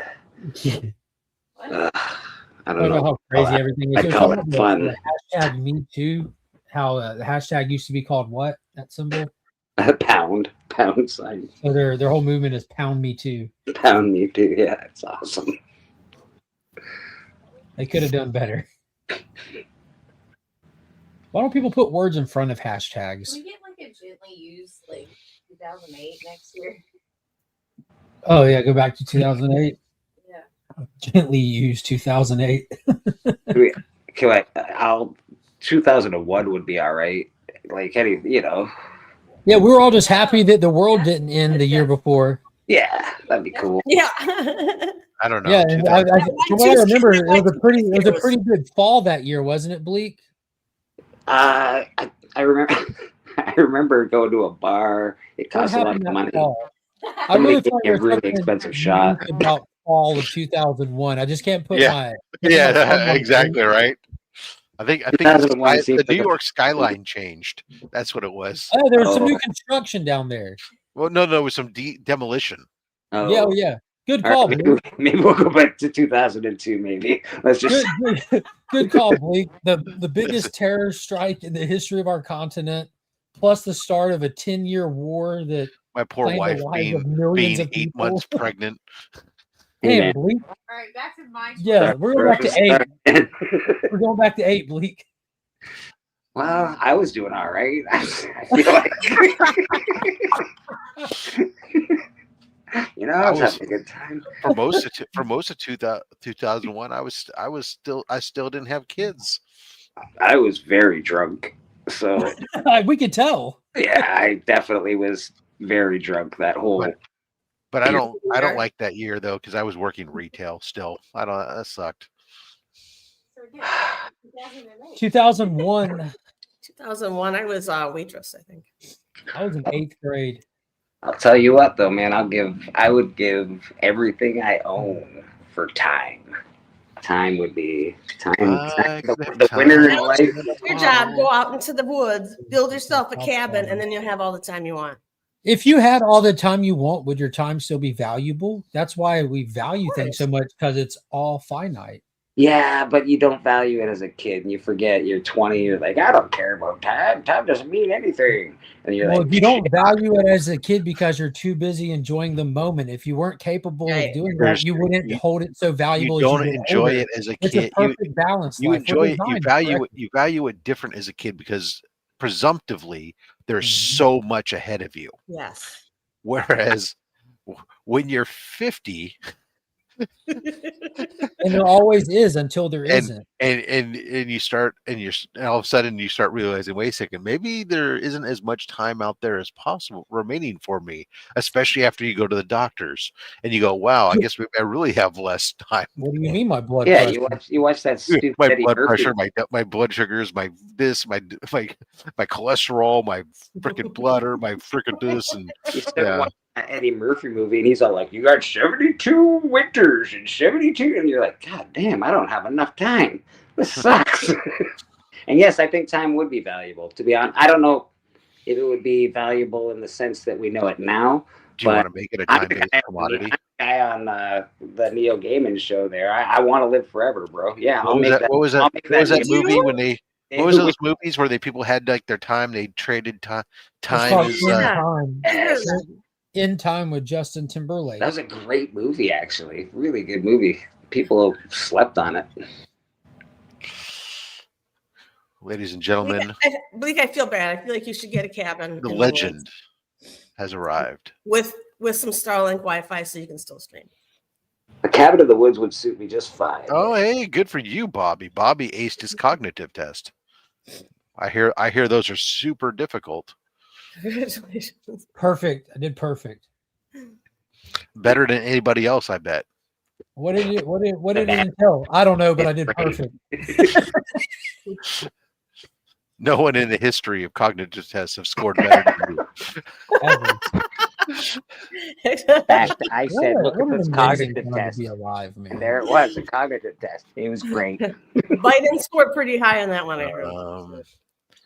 Our Batman friend. If this So it is made the thumbnail today, Rob, because Mission Impossible: Final Reckoning is on Paramount Plus now, streaming for those that haven't had the opportunity to see it. And around here, we're Team Tom Cruise. Oh, Right. And by being here, you're Team Tom Cruise adjacent. So just to let y'all all know I don't that dislike him. I don't dislike him. yeah, nobody does. I'm on Tom Cruise's Hardcore side, fan, man. you know? Tom Cruise fan, except for his whole As- real life. I don't like his real life, As an actor, but his acting, I'm fine. I truly enjoy his stuff. Absolutely. Yeah, 100%. so I guess it's necessary to put the disclaimer out there. I can- None of us I can- know you Tom know, Cruise. But let's be honest for a second. I don't have to separate the religion from any other actor when I say it. So why is it that I have to specify it for Tom Cruise? Yeah, that's what I I'm don't saying. know. Like, so It's like I don't go around saying like, well, I like Tommy Lee Jones except for his religion. Well, yeah, and to preface it, none of us I like- know any of these hey, actors or creators we talk about. We're purely speaking on them in regard to their body of work. Their art. So Yeah. what if Tom Cruise turned into a Satan and worshiper? Then would you still be on board with Tom Cruise? I still like his art. Does I don't it, care what his will he be religious able to, will he still be able to jump from one airplane to another while Yes. flying in midair? Well, then Yeah. no, nothing changes. As long as you're not taking it, because what he practices from a religious standpoint doesn't matter. Now, if he suddenly takes that a step further and starts doing human sacrifice or starts doing it, well, then you start talking about criminology and stuff like that. That starts committing crimes. That's different. You can really ruin your body of work by committing crime. Let me tell you about this German painter from back in the 40s. Tommy Really ruined his career. Oh, it's Really ruined his career. I'd like Cruise better if he worshipped Satan.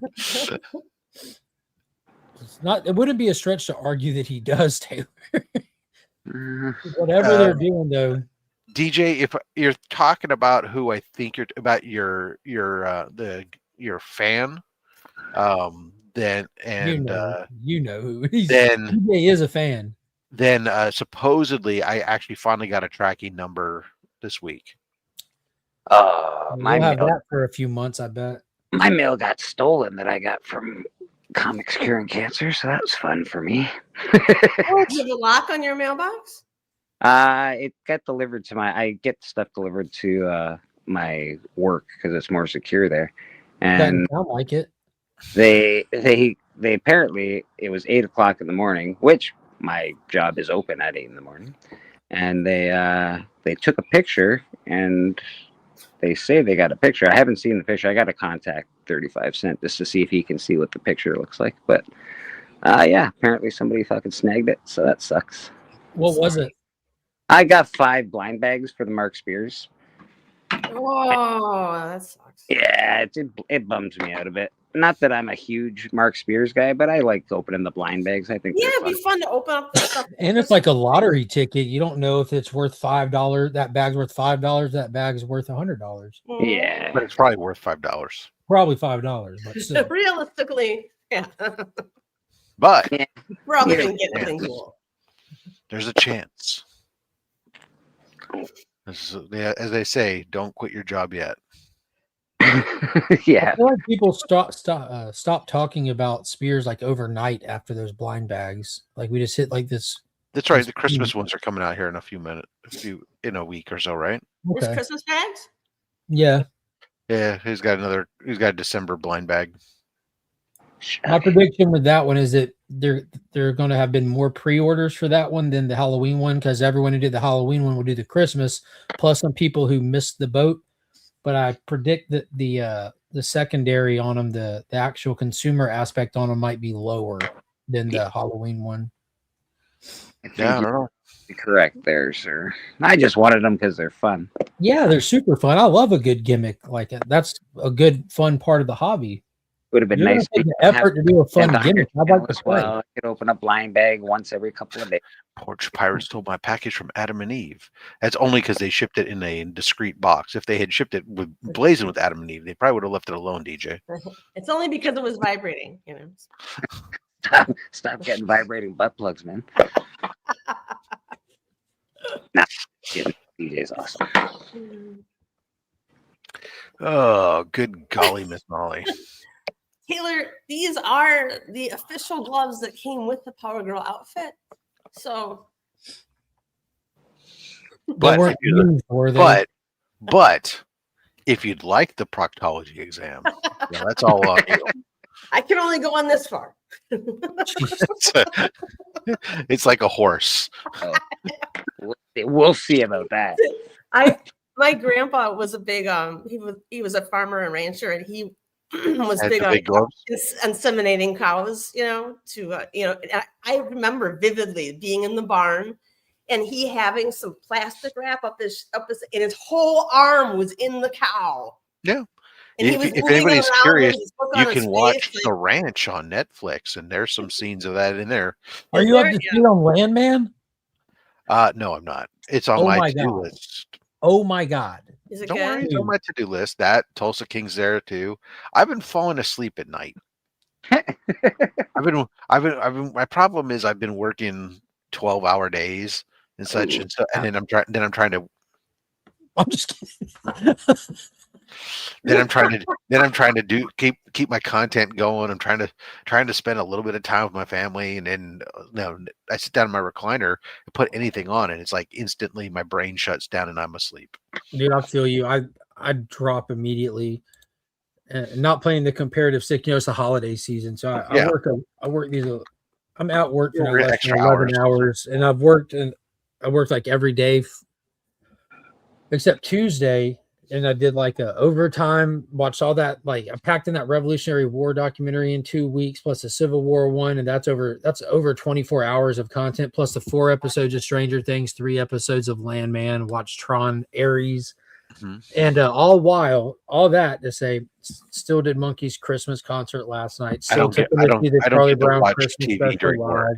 Still, that's what got me through the Civil War stuff, is being able to put an earbud in and listen while I was working. It was harder with the Civil War one, and I didn't get to do it at work as much because photography existed during the Civil War. So you're really wanting to watch that one. Like it's crazy. And speaking of that, Rob, did you know that a lot of the photos taken during the Civil War, because of the glass plates that are used for it, those photos ended up becoming window replacements? Because windows were a lot of small panes and stuff. Mm-hmm. They became windows after the Civil War, where those photos slowly faded away into nothingness. Interesting. Really? That's interesting. Yeah, I never knew that. Makes sense. But now unfortunately, even my work has been so busy. In the past, I used to be like you'd occasionally watch a little bit of YouTube during the day, or at least have it on. I haven't even been able to do that. It's just been really crazy as as everybody's like suddenly scrambling for the end of year business, and having to retrain. One of my employee that had been out for 9 months with cancer. She's come back, but her treatment has affected her memory somewhat, and so it's really, and she hasn't really had to think or do anything for 9 months. So she's having to all of a sudden now engage her brain differently and everything else, and it's taking a little bit of time for it all to rewire. So we're doing a lot of heavy training at the same time. We're down a person, and I've got a contract worker who's wrapping up their contract with us, who is filling in, who's never really been good, and I have to double check everything they do. So it's just been like burning a lot of candles at both ends, or all 4 ends. My candles have our cubes. Maybe I'm burning at 6 ends. I don't know. Why does that person still have a job if they're not good at it? They're a contractor. It's just somebody who's hired as a temp. Right. Fair enough. And I got them. It was a contractor that was already with us doing a different job for a different team, and it was easy for them to slide them over to me, and at least they knew our system. So somebody else had wasted time training them to do our system, but the work that they were trained to do was just do order entry, and my team were doing legal contracts and such. So it's a little bit different, and a different thing than we hired her to do. So her aptitude is not there, which is It's okay. It's a question I constantly ask. yeah, no, it's a fair question because I'm a big advocate of You even have typically that, but it was kind of like I could complain and get a different contractor for 3 months, but by the time I trained them to do to just know how to navigate our systems and stuff, everything else I'm already behind. So I get it. Not easy. pick your poison. Repent, man. Good morning. Good morning, Matt. Power Girl joined Don't us tell me today. what kind of morning it is. I live in Canada. Bad morning then. It's your fault you haven't moved yet, Lee. Yeah. It's fair. Did you just wake up, Matt? Yeah. Yeah. Yeah. Just woke up.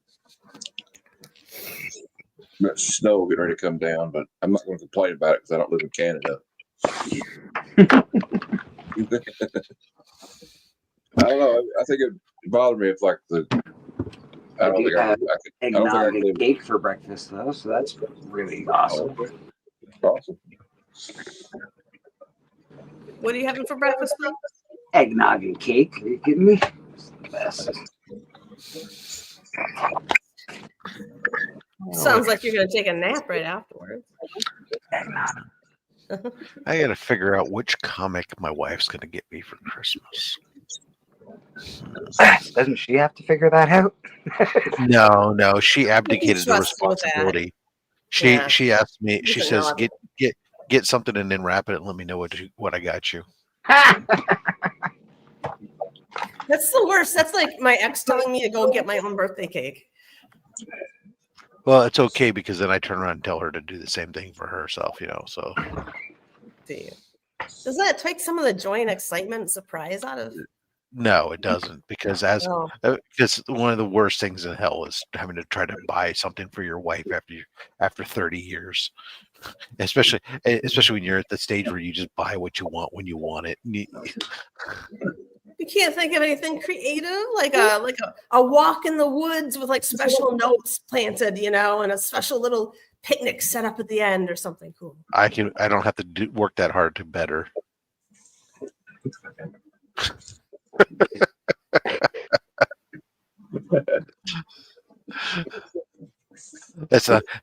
Here's what I got you for Christmas: a freaking mystery, or what do you call those? A scavenger hunt. Go. Yes, scavenger hunt, and at the end you could have a nice piece of jewelry. She doesn't even, that's the thing is she doesn't like wear jewelry or like I've for a while like I did that. I went and I got her, like all these different pieces of jewelry, and every year I'd get her a different piece that would match, and it built out several sets, right? Okay. They all just sit in the safe because she doesn't wear them. The only pieces she wears really are there's like some of the cheapest stuff I ever got her, which was like some silver with some amber, and that's it. That, and she wears this torque that she has, but she's not a jewelry person. She's not a makeup person. She's not any of that type of stuff. So, okay, well, get her some good sweatshirts and sweatpants, and have those as a prize at the end. She's a civil servant. Oh no, you did I tell you that I've been married for like almost 30 years? I survived that because I don't buy clothes for my wife. But Rob, if you've been married to her for 30 years, you think if anyone would know what to get her, it would be you. Yeah, leave her, I know to leave her alone and let her get her own shit, what she wants. You're not buying her any vacuums or dishwashers. Good for you, Rob. Good for you. He's a dustbuster. Even when she has asked me to, it has been like are you sure that's what you really, really want? Because it doesn't sound like a. Dude, I'm not even joking. Kyle wanted a vacuum one year. Yeah, well, that's okay because she asked for it herself as a Right. want, you know. but you still got to question that. It's like, without asking. Oh, best believe that there was jewelry involved that year too, Rob. I think the only time I actually got her one for it was the Christmas when she was asked for it was the Roomba, because then That's like asking for not a vacuum. yeah, it's like, I want one that just does itself. Yeah. Until you have to come back behind it and vacuum after where it already vacuumed. But whatever. I find most of the jewelry I wear is the cheapest of what I have, you know, like the nice stuff I don't really wear, you know. So it just has more style, whatever, and you can't, you know, fake jewelry, you can't really tell it. I get you, Biggie. My wife's like 10 days or no, 9 days before Christmas, so it's always like sometimes it's been in the past there's been combo gifts and stuff, but Oh yeah, Christmas babies always get the combo. Yeah, my grandmother's birthday was on Christmas Eve. Sometimes that works out because it's like my wife will want one. She'll say, "Oh, hey, can you like get me?" Like in the past, maybe she wanted a new computer or something. Like, okay, both individually, that's a little bit more than maybe you would have got spent, but it's like, okay, but combined, okay, sure, you know. Well, my mom's had it bad because her birthday is like January the 3rd. So it's after everybody's already spit out for Christmas. They're like, well, here, we'll give you a gift card or something. Better let me go get my own shit. I don't like trying to get people gifts either. It's hard to figure out. I'm a big fan of give me gift cards. Let me just go get my own shit. I think gift cards and money is such a cop out, you know. It's really saying to that person, I What if they really want it? A lot of time or thought behind this. What if they really want that though? See, for example, like give them something unexpected, you know. For example, my son really, really enjoys getting gift cards because he generally wants things that are pretty expensive. And so he likes he'll take them and consolidate them and then allow himself to get something. Like he just bought a new computer for himself with a bunch of gift cards that he had. He had accumulated like $900 in gift cards and turned around and bought himself a computer and had to only pay like $25 for a really nice gaming rig. Awesome. Yeah. Before that, he would tell all his friends when he was younger, just get me a gift card for Legoland. And then he'd combine them all and go to Legoland and go get one of those like really big sets that mom and dad would never, and no one would ever buy him a $400 Lego set, but he can go in there with $400 in gift cards that people gave him. So he learned really quick that it was much better to be able to do that and get what you really want than get a bunch of little shit that you really don't care about because it's a nice token, you know. I miss the Sears catalog. You know, there's a lot of prepubescent boys who miss the Sears catalog too. But I just miss going through and circling things I wanted for Christmas, so my parents would then know what I like. Flip the Sears catalog to the back and go through the. If anyone's out there, the Sears catalog, there's something called the internet. Just go on there. Yeah. But the Sears catalog was out. As a kid, that was how you made your Christmas list. Was you flipped to the toy section of the Christmas catalog, and you went through and to see all the toys that were there. Right, kids. And you write out. Adults. I went very adult with this. Yeah, no, I got you. Yeah. My stepdad was good at kind of like finding out what you wanted about. Give it away, he was getting it for you, you know, for my mom and dad, and he'd be like, "Is there anything you ever wanted for Christmas that you never got?" Me, like to this day, you still haven't got it, and you wanted it, but you never got it.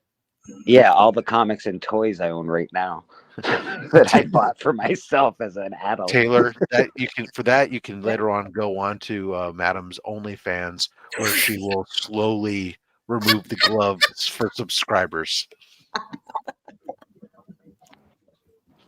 We call it only hands. It's called Just only the hands. hands, though. Yeah. Just the hands. Yeah. Well, yeah, no. I don't. There's all kinds of fans. It didn't have to be. Didn't have to be anything more than just that. It's just a little hand burlesque. I am low on money. This could work.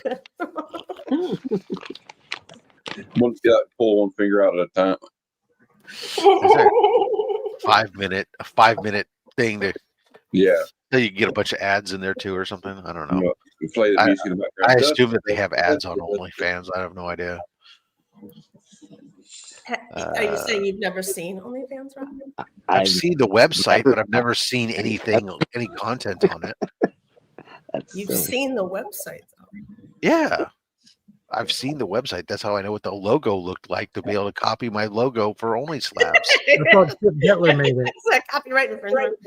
We came up with the idea, yeah, and then they changed their logo. Then they changed their logo, which was even better. Good morning, all. Good morning, DJ. We see if we start talking about OnlyFans, DJ shows up. I spent a lot of money. DJ, did you spend a lot of money on OnlyFans? Yeah. I gotta pay these hoes rent. You know what I mean? Yeah, these ladies trying to put their kids through kindergarten. Yeah, I'm just doing the Lord's work out here, man. You gotta help pay for that private school, you know. That's what I do. Like back in the day, I would go in person and I would be like, "Hey, are you trying to pass a class or two? Here you go. Here's some coin." So I'm a man of the people, and I support the arts at the same time.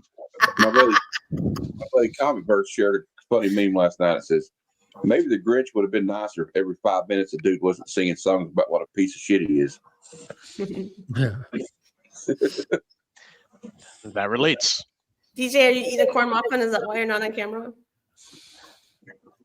I am literally eating a corn muffin right now. You are not. Are you really? Uh, I totally called. Ladies and gentlemen, Mr. Freaky Louie. Louie. For the people. What's going on, everyone? How's everyone's morning? It's going. You're doing good. Great. I saved a couple lives this morning, flew around, the world a little bit, went up the clouds and down and not here. Artificially inseminated a horse.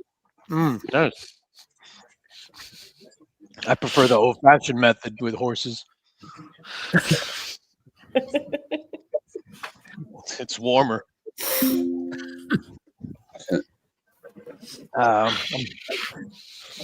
I am so tired. I've been up since 3:30 Eastern time, real time. So I only slept for like 4 hours. Oddly, so was I. That's all you need. Yeah.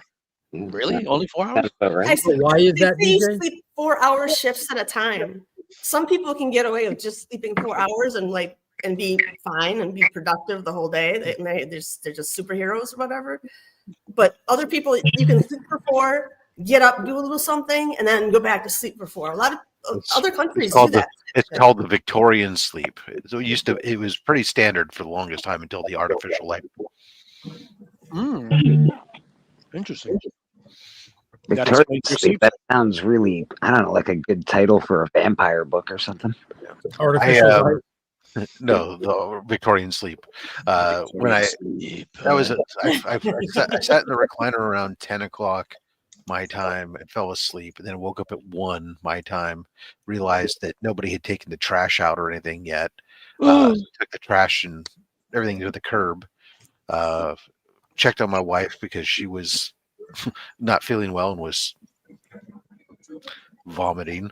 And then Did you get her a bucket? No. She's an adult. She walked to the sink.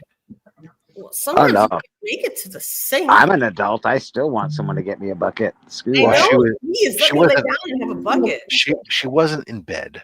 I'm never eating a spatchcock turkey from that counter ever again. God damn, that turkey was like weeks ago, man. It's still. Shout out to that turkey. But her problem was probably because she was in Fresno. Probably ate something at lunch in Fresno. Anyways, then she went to bed and I sat back down and I couldn't fall asleep, so I was watching TV until about 2:30. I finally slept for the 45 minutes before my alarm went off and said, "You need to come play with Mark." Hey. Nice. It said it in that voice. Yeah, it does. It's the ringtone. It's actually Mark's voice. Come play with me. Come play with me. Come play with me. Wow.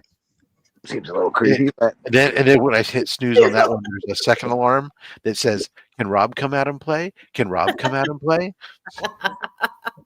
The come play with me. If you walk in while the alarm is going on repeat, if you walk in on the second word, it's a completely different phrase. If you just hear the first two words. No, it starts from it's a loop, right? So instead of come play with me, if you walk in on play, it's just play with me. Come play with me. you gotta watch. You gotta watch where you're walking in on that statement. Thank you, sir. You get it. Thank you. Man, I got you. I get it. I just. The dirty people on the panel got it. It's fine.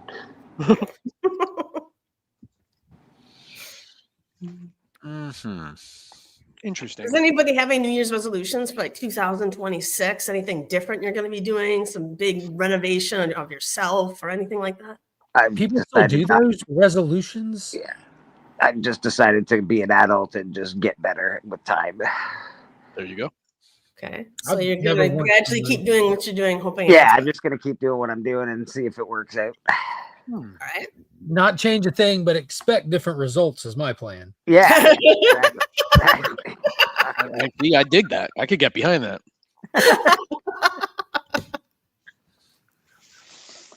That's a good question. Do I have any? 2025, man. It's 2026. I think we're allowed to think like that now. I'm pretty sure. What about you, Rob? Do you have anything? I never do. You don't have any 2026 is going to be awesome because I'm going to do this. Because I'm going to change the calendar out. Oh, that's nice. All right. I Matt? Yeah. I think for me,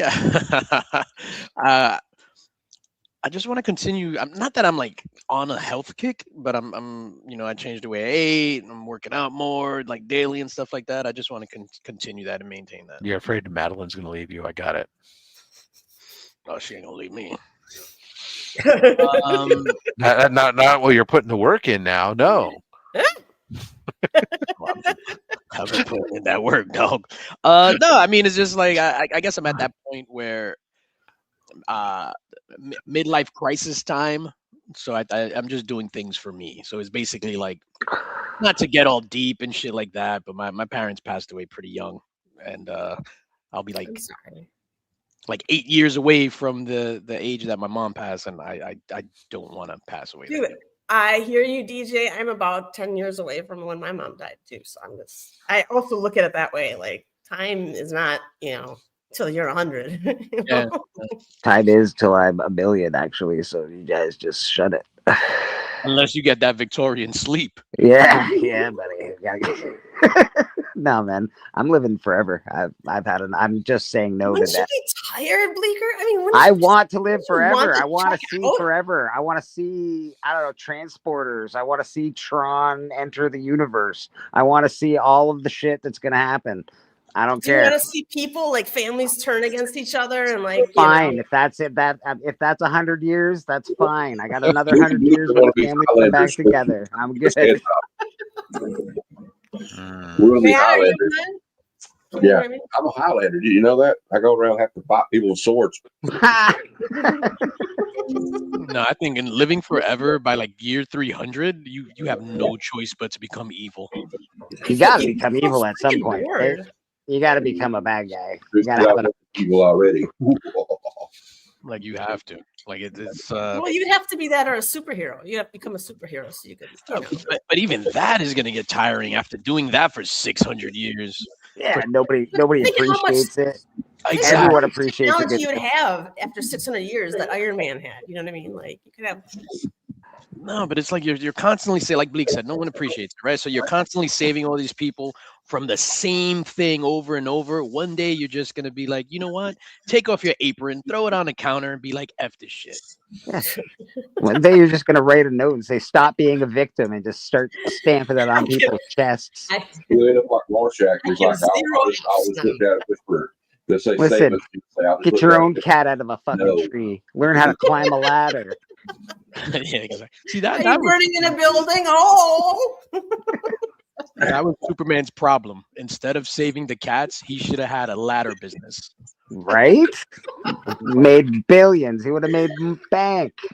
Oh, I came up with a really great idea, and I want to run it by you guys. Oh, Does anybody play golf? Yep. Okay. For the sake of this conversation, absolutely. Okay.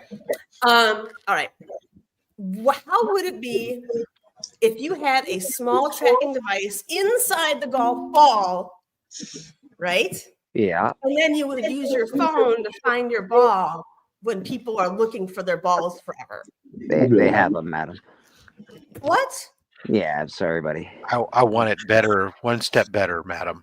I want that integrated with the robot caddy. Yeah. That's coming up, that's following me around, and then not only telling me helping me to find my ball, but then also telling me distance to the pin based on today's configuration. Like your bald head looks really nice. No, I don't want to give it. I don't want it talking to me. I want it to stay quiet. Maybe it has cold beer storage as well. Although you want the Rocky robot? You want the Rocky robot? I take that back. No. I just want that robot to carry my clubs because I don't want to take a job away from the girl driving the cart to bring me beer. Right. Let her keep coming out. But no. If you get the Rocky robot, he can play porn on his chest while you're drinking. Just saying. Hey, you can hit the ball without a club.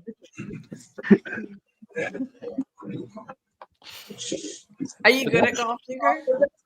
I'm decent at it. Yeah, I love playing golf. I haven't played since my brother died because I don't know. I actually don't know if I can play golf again, to be honest. But it's something that him and I used to do a lot. I'm so sorry. No big deal. I don't think he'd want you to stop playing them. You know? Probably not, but I don't know. It's. I understand if it's a trigger, you know. Not the same. Yeah. I've never played a round of. I've never stepped on a golf course in my. Well, yeah, because we stayed at a golf course one time when we were on vacation, but I've never actually played golf. That doesn't count. Staying next to the golf. It's fun, and if you don't play golf, you can drive the cart and just drink beer. It's pretty fantastic. Yeah, fun. Yeah, drinking and driving, it's all great. As long as you're on the golf course, you're good. Thank you for that disclaimer. Once you step out, it's illegal. Yeah, after the golf course. Sorry, boys, you're getting arrested.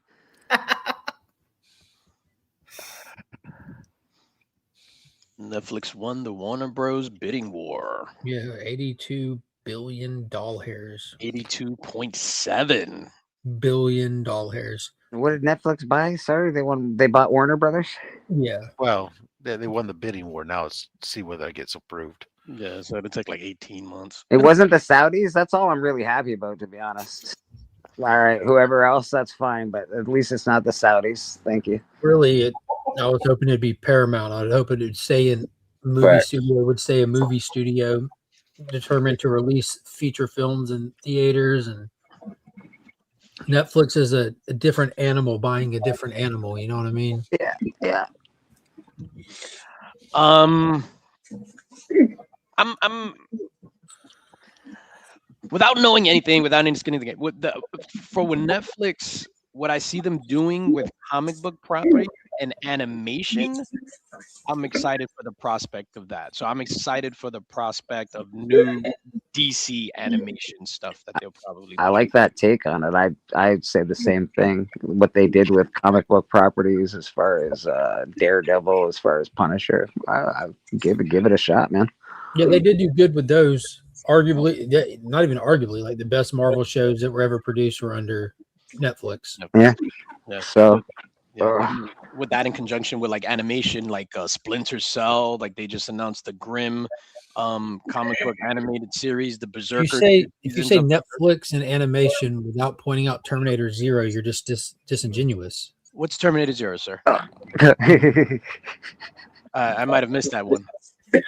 Disingenuous. Wow. Oh shit, yo, you sounded like Comic Tom over here.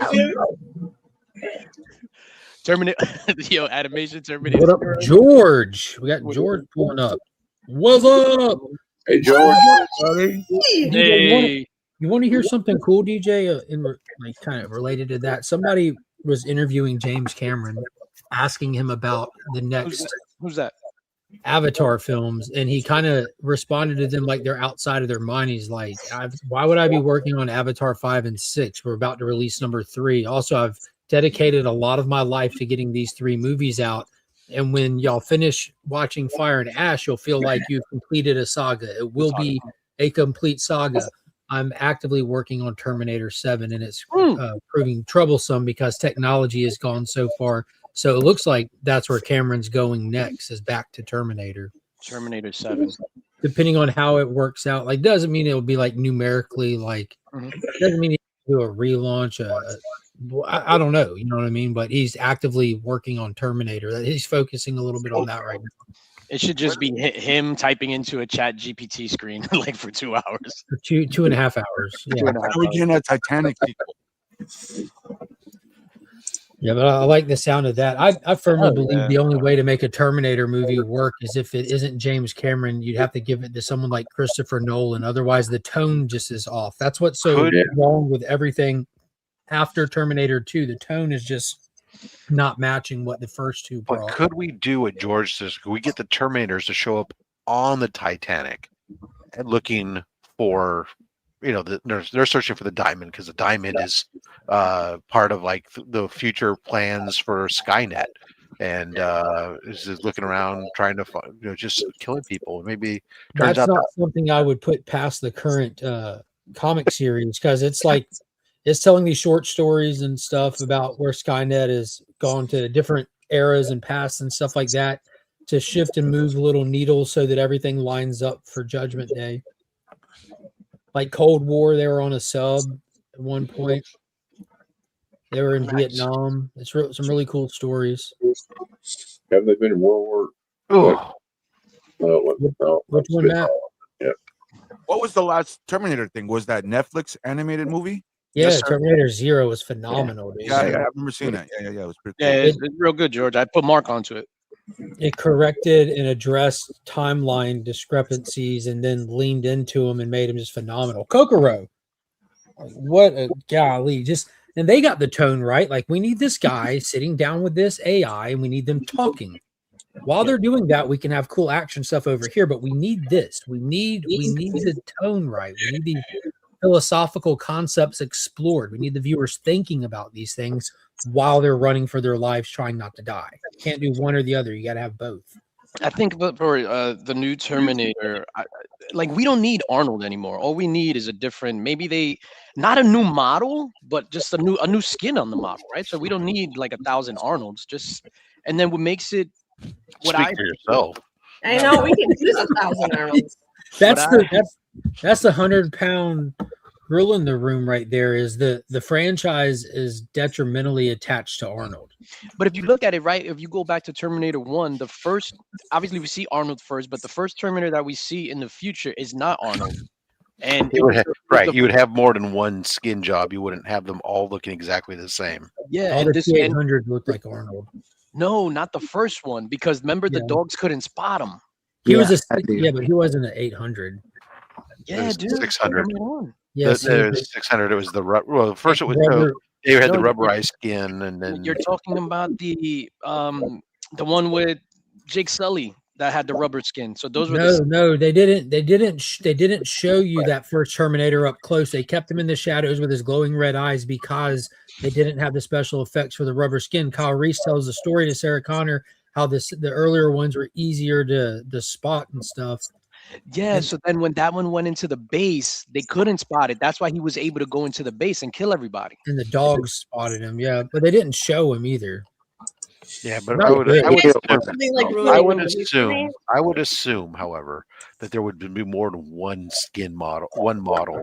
Yeah, you wouldn't have all, you wouldn't if you're building an infiltration unit, it makes no sense for them all to look exactly the same, because once you identify one, you've identified them all. Yeah, you definitely don't have to have Arnold for that. But there's also the problem, like they always want to like the Cylons. They always want to one up the next movie, like we did. We did the T-800, we did the T-1000. Now we need the Terminatrix. Now we need the Rev 9 that has the endoskeleton. And what if the Cylons are the Terminators? Or they need the ride in Universal, the T-1000. I've enjoyed most of the Terminator movies. I don't care what anyone says. I like them. They all have good shit. I enjoy them. They're all good. I enjoyed the Galactica. I like Salvation. I thought it was a good movie. People Salvation hated was incredible. Like, all right, it was pretty good. I don't know why people hate it, but whatever. It's fine. I think because it was so different, Bleak. Like do you remember how you felt? Like, and everyone might have experienced this differently, but Terminator 3: Rise of the Machines. Yes. When they get to the end of the movie and it dawns on them and us viewers at the same time that we're not here to stop Skynet. Yeah. We're here to survive because we just lost in the bombs.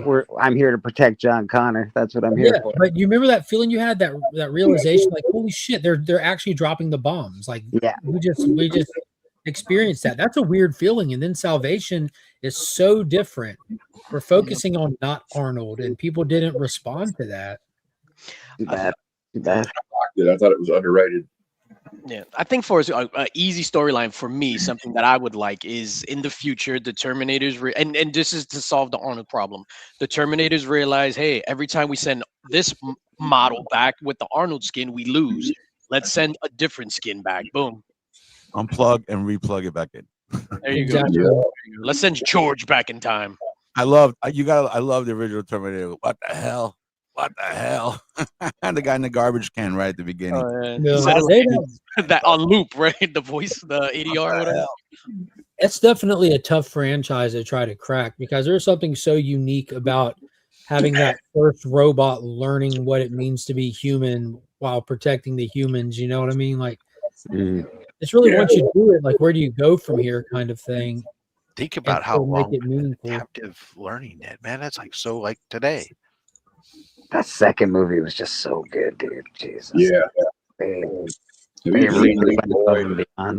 Yeah, AR has a good point. My big takeaway from T3 was that I should buy a Toyota Tacoma. That truck went hard in that movie. It really did. Super hard, cuh. Super hard, cuh. They even T2 Judgment Day was so badass that they had him in a Guns N' Roses video. Have you guys ever watched the podcast that Michael Rosenbaum's got, where he interviews other actors? And he had Edward Furlong on there, and he was supposed to do that movie. He had to sign a contract that he wouldn't do drugs and alcohol. And like he went out to party the same night. They caught him. He got arrested for possession, and he lost his contract. He's an idiot, man. He could have such a great career. He was a great actor, and he's he probably sees contracts the way I do. They're just suggestions.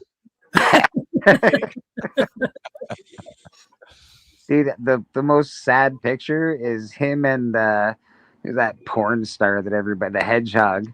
They're at like Ron Jeremy.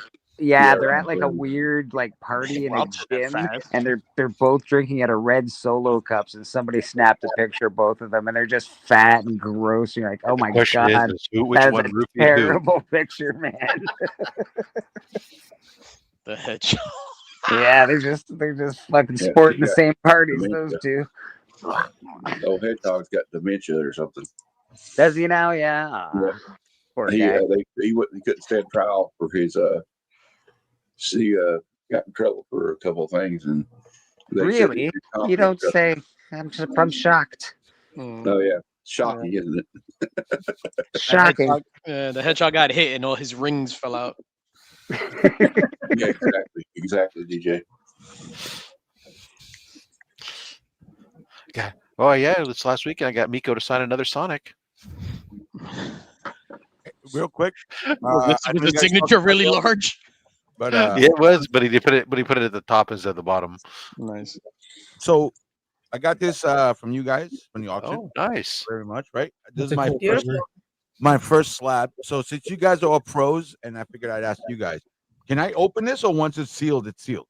I'm a pro. Yeah. You absolutely can open it. Open the whole thing up and rifle The through it. answer to your question is yes, you can open it, but once it's sealed, it's sealed. Once you open it, it doesn't reclose. Yeah. Okay. Oh, so you can't. Okay, so there's no open and close. You right? can break it open. It's called cracking a Break slab. it open, George. I don't know yet. Because this is my first one. It's my first one. I might have to get another one. So that's all. That's how it goes. Once you get one, you automatically feel the need for another one. I will agree with that statement. I never realized how many of these I needed until I got the first one. Yeah. That's right. It's all my sister's fault. That's why I don't get tattoos. Oh shit, that Batman! I never noticed that Batman light, dude. What Batman light? Or whatever awesome. that is. Oh, you're stealing? Yeah, That night light. Yeah. That's dope. That's actually the Batman well night light, but you know, it's Yeah, I actually put it on my drummer's drums back there, and every time we go to rehearse, I gotta like take it off, and she's like, "What is that?" I'm like, "None of your business." Shit, there's drums. How none of your business? None of your business. That's hilarious. No. Definitely, thank you. Yeah, man, very excited, man. Very excited. I was happy when it came in. I was happy when I saw it came in. Nice professional sticker on there. I'm like, "Oh, look what it is." on the bubble mailer. Yeah. Did you get the white or the black bubble mailer? I don't see color, brother. Okay. No. Well, the advantage here is that No, there are what? shades. There was Yeah, two different shades. It was the white one. Yeah, it was the white one. Had the sticker on there and the thank you Okay. card. Very well packaged, and everything, and for good cause. When's the next one? Next, Is that a next- yearly? Yeah. No, chill, homie. Chill. Rob's still going to the post office. Bro, I sent out my last Depressing packages after this this. week, George. DJ, Sent out you the got last your packages piece, this right? week. Yeah, I got my piece. It's sitting right here. So I said it to somebody. I was just like, "Yo, I got my piece. I'm excited." They're like, "Oh, let me see you open it." I was like, "Nah, this one requires me to get a haircut and a shave, man. I can't unbox this looking like this." You'll be happy to know that I resisted the urge to go fill that box, the void space with packing peanuts, and it's all nothing but bubble wrap. I appreciate that, but I don't mind packing peanuts. You would have Careful what you minded say, that. DJ. You would have minded that many packing peanuts. Careful. No, because what I do is I put them on the floor and then I just make packing peanut angels. Oh, well, fair enough. And then what? Then he tells Madeline to come and clean it up. I know, right? Oh, shit. Jesus There's a Christ. mess over here. And then she says, "Go work out, fat ass." Oh, I'm like, "Oh, damn, babe." Oh, Okay. hey, y'all, She's yes, mincing next year, words next there. year, George, next year. Unless you, but you can follow Comics During Cancer. You never on Instagram. If something comes up sooner, we will post it. and or Facebook. Because there may, Matter of fact, follow yeah, both. because we're hoping that there might be something at least on the online part sooner. Cool. Wink, Mark. wink. We'll see. It depends on if our IT capabilities are there. Or you could just DM me and I'll spill all the beans. Can't believe you'd flex on Austin like that. He said depends on if our IT abilities are there. Damn. That ability is the wrong word. Availability is what is the correct word. It should have been. The cracks in the team are showing. Oh no, the band's breaking up, man.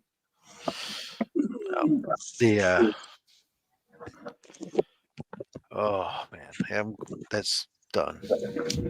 Are any of you West Coasters go to San Diego Comic Con? Like Rob, do you ever go down there? I don't go to San Diego Comic Con. I go down to WonderCon. But I scored my first pair of tickets this year. It's been Nice. something we've been putting off every year. Yeah, a 4-hour wait. That was crazy. I don't go because it's just to me it always seems like chaos. And my sister went, and she got back and she said, "I am never going to that fucking shit again." Dang. So what they do is, if you don't know, real quick, what they do is, like, let's say it's my first time. I'm going to say I'm a virgin. So I'm a virgin. Yeah, so I that's don't. fair. So the non-virgins get to go into the waiting room like 2 hours earlier. So by the time we get in there, my wife jumped on her phone. I jumped on my phone, and we're like waiting. I got picked before my wife, and literally where you're sitting there, it's like Wednesday night preview sold out. Friday all day sold out. Saturday all day sold out. Thursday and Sunday. Yeah. They don't sell packages like weekend packages or anything. Yeah, it's completely different. It's all the lottery that they do for it. Crazy. And then, but my sister didn't like it. She said, went down there. She's like, "Oh, I've never paid so much money to go stand in line." I mean, she's like, "Oh, I do.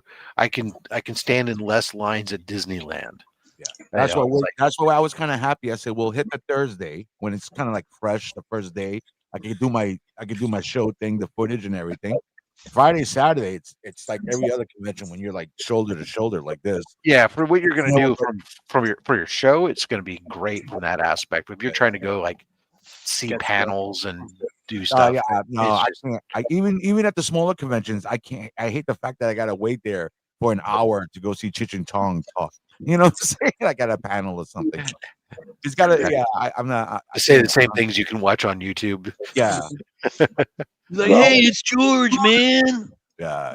Well, speaking of, I'm excited because there's for like the Friday. I heard from what I read and seen, what they do on Friday and Saturday, like the whole area is just like pop ups. Yeah, you know, there's so much stuff on the street. So yeah, I think you're gonna have a lot of fun from what the type of stuff that you'll do for your show. I think it's gonna be great, a great experience. And I know it's like any other convention, but I've always wanted to go.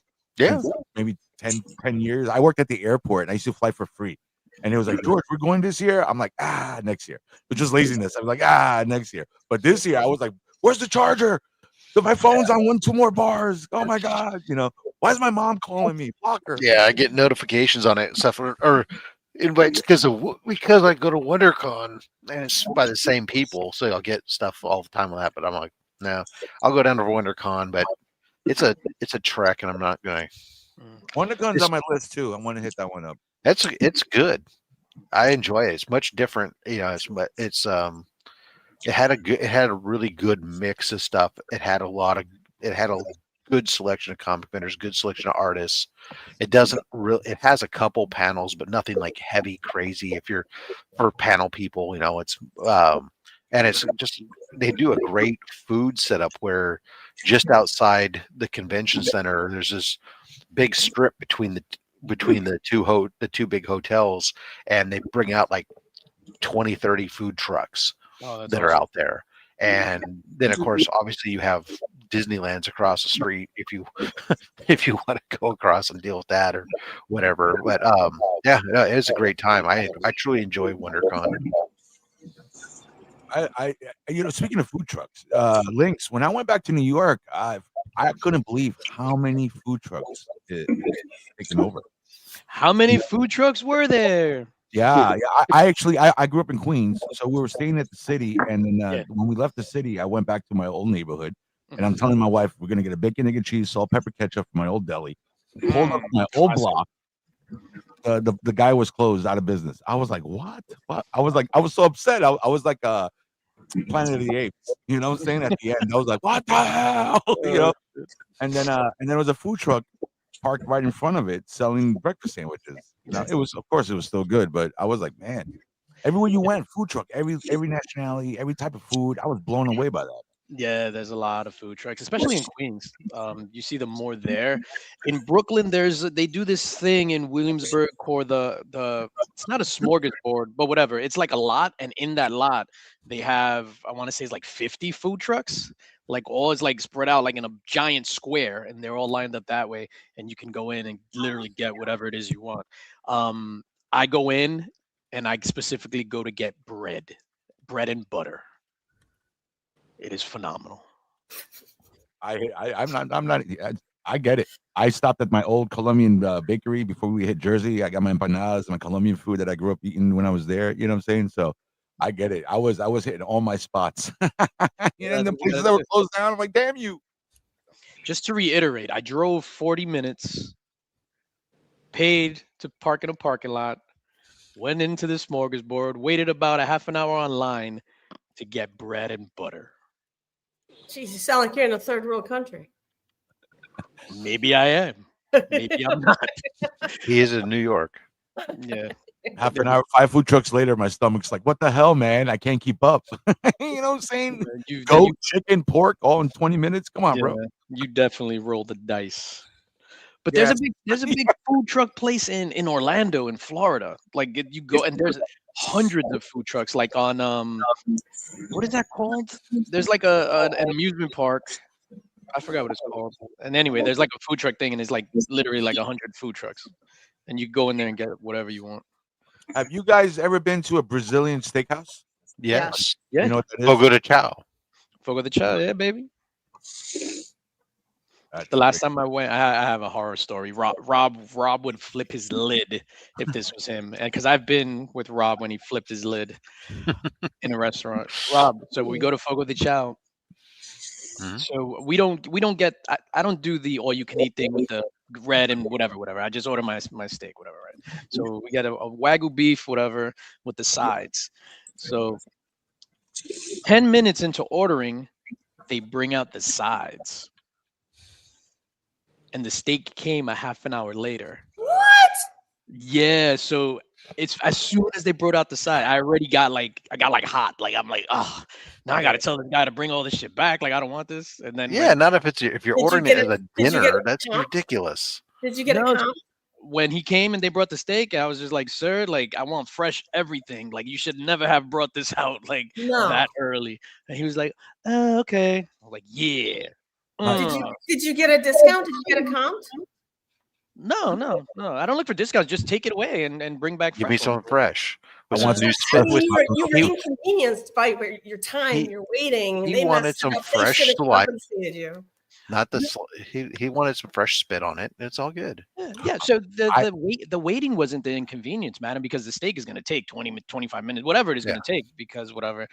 It was just them thinking they were doing something nice by bringing the sides out early, which is like, bro, that doesn't make any sense. Are you guys confident?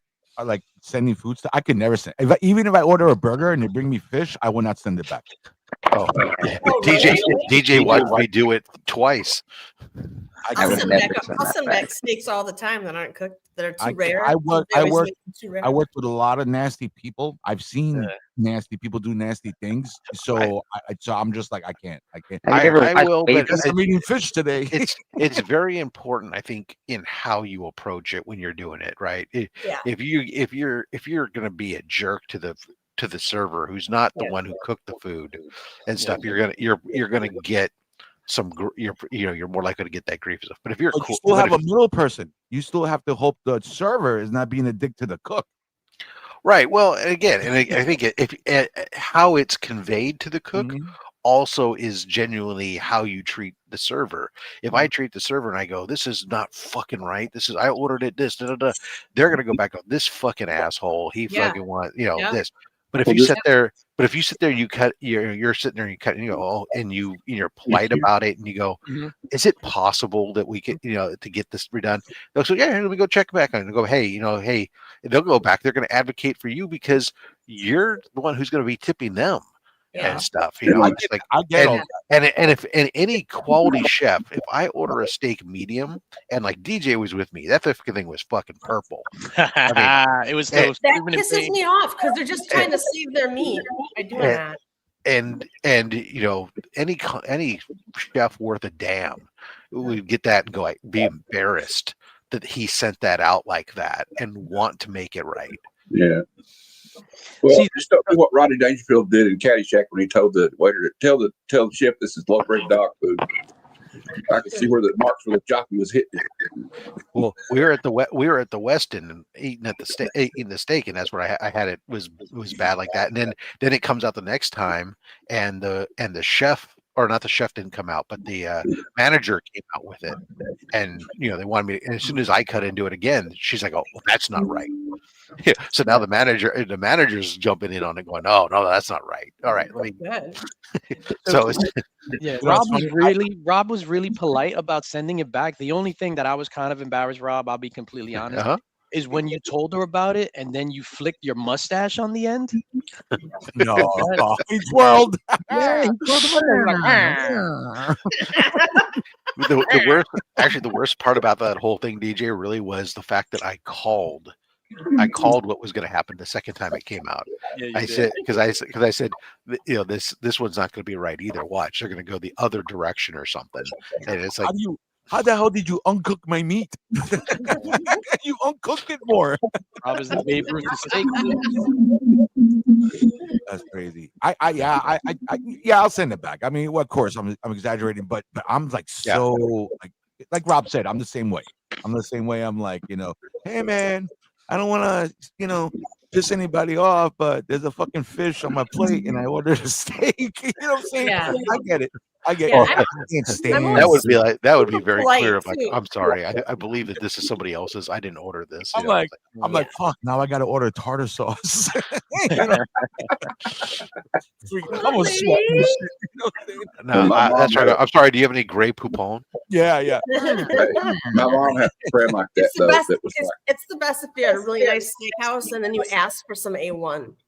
They Fuck love that it. shit. My cousin always orders ketchup.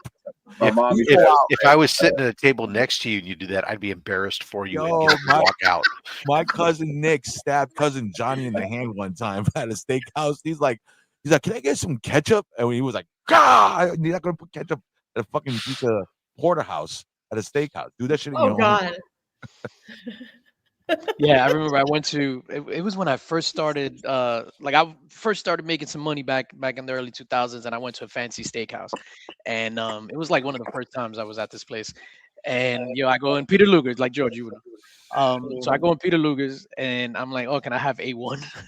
And the guy yelled at me, no A1, Luger sauce. I was like, oh, okay. Like, Jesus Christ, I don't know, bro. You insult us with the A1 sauce. Hey, like my other cousin, we go out back in the day. Bob's Big Boy, I think he used to have a buffet around here growing up. Big And Boy? after church, and then I after remember church Big we go to a buffet, and my cousin's getting cereal at a fucking buffet bar. And he was just happy to see the little mini boxes, like the little mini boxes they sell of cereal. So he was like getting little cornflakes, and I'm like, bro, there's like sausage links. There's stuff that we don't eat. That was gonna be my original name, by the way, Sausage Links. Sausage links, yeah. Between DJ and turntable. Before the circumcision. Jesus Christ. That's funny. Funny. He doesn't look Jewish. I do. Yeah, he doesn't look. He doesn't look DJ-ish. Oh wow. Several. What do you do? What do you say? What'd you say? No, I just said, what do you do? What do you say? Yeah. Lady Fantastic, jump on here. Oh no, stay off. So I'll just to kill time before I jump off. Last night I had Ray Lum. He is a magician, illusionist, fabricator. And madam, you should check it out. They make their own. The guy makes their own. All the stuff you see in Vegas and stuff like that. This is like the guy that makes it for everybody. Oh, wow. I was learning. He makes like all the magic tricks that people use. Oh, like, okay. like those, yeah. It was pretty wild, man. He did some tricks on the show last night. He set his house on fire. Shit was crazy. We were streaming live. He was doing this trick on camera and stuff. But he's worked all the way from David Copperfield all the way, and right now he works with Piff, the Magic Dragon. I don't know if you heard of him, but I was thinking about you when you go to the fabricators and stuff like that. I mean, these guys literally, it's like I was telling him, like, you guys are borderline Jigsaw from Saw, and he started laughing. I'm like, because you guys are trying to figure out, how am I going to make this magical illusion, have my head chop off, show an illusion of my head getting chopped off, blood squirting out, making it look real. And then there's the serial killers who think, how am I going to get away with this with the cops not finding me? So it's like there's a thin line of people that do that stuff. It's borderline making torture equipment. What they use for magic shows and stuff. A magician, that's a serial killer. That's a fantastic I was, show. I was telling, and the guy started laughing. He was like, "You're not wrong." Then I Have they asked made that movie yet? The Magician Who's a Serial Killer? Well, they are now if you keep talking about it. Well, I'm saying it's not a bad idea. Rob, you got somebody backstage. Yo, that's a fantastic idea. It's Oh, like, I sorry, I didn't realize Mark wasn't here. Hold on. he's not dead. Look at him, and it's like a puppet. Ooh, Nick's here too. What up, Nick? Nikki95. Nikki, what's up, my guy? Happy to see you. Hi, Lady F. I received an invitation from the most unlikeliest of people. Even those who deride me on this panel would have me join them for this derision. And so, on that note, DJ Links, how is DJ Sausage Links doing? Patty Links. Patty Links. Patty Links. Patty Links. P-A-D-D-Y. They call me Patty Links. Hey, Back in Beantown. How you doing, Lady F? I'm good. Yeah, you did good. Hey, you don't sound good. You know, I'm trying to cling to the things that are good. Like, okay, well, I'm fucking alive. I'm aware of my own existence. Stop that, Sam. Stop Lady, show off your awesome card you pulled. Oh, the dead marshes. Yes. Well, she gets that. Nikki, how you doing, buddy? Thumbs up. I like that. That's a thumb, right? We're gonna need more than thumbs up, Nick. I don't have my glasses on. Give us the State of the Union of Nick right Nick now. says 3 thumbs up. It's like about $100, $125 card. Holy Magic. Nice. Can you make her bang? Pokemon? Yeah. Well, it's just I'm trying to work. Oh, it's a full version of that place where they go and the dead bodies are under the it's a legendary land. That's more important. I tell you to dump a body in the marsh. You dump a body in the fucking marsh. What is it? Hold on, sorry. What is it? Tap that. Sorry. Is it just single mana or is it? It's let's see. Each land is a swamp in addition to its other land types. Okay. Oh, it allows it. Okay, so it allows it to be. It allows you to add it to a land to make it. Yeah, it's an Urborg tomb of no, I got it. Yawgmoth. So if you had it, if you were using like a red type and you added it to it, that mountain would generate red and black mana. Yes. Got it. So now, do you get it to play it, or do you get it just to collect it? For these, now I have 2 decks that I play. Nice. Which is I have a Riders of Rohan deck. Had 2 hands. Which is red and it goes fast and hard. That's generally the red. Like the red, well, like the red be doing. And then I have Sounds like every other Tuesday night in my house. That's true. And then there's a fucking green deck, the Elven Council, which it's a slower deck, but I like it because it forces like every person to like roll a die and pick what they have to do. We built one for a green deck way back for my wife that was like it was just a swarm deck because every character, everything. Well, no, it was all the creatures were like only cost like maybe 2 mana to cast, and most of them also could be used to generate mana. So you could just like in like 2 turns you could have like 15 creatures out practically, and then you just started swarming people. You couldn't block them all, so they were only dinging you for 1 or 2 points. It was like, but when you've got 10 of them on the board, exactly right. That's a game. And then like, so what was I gonna say? My black white deck.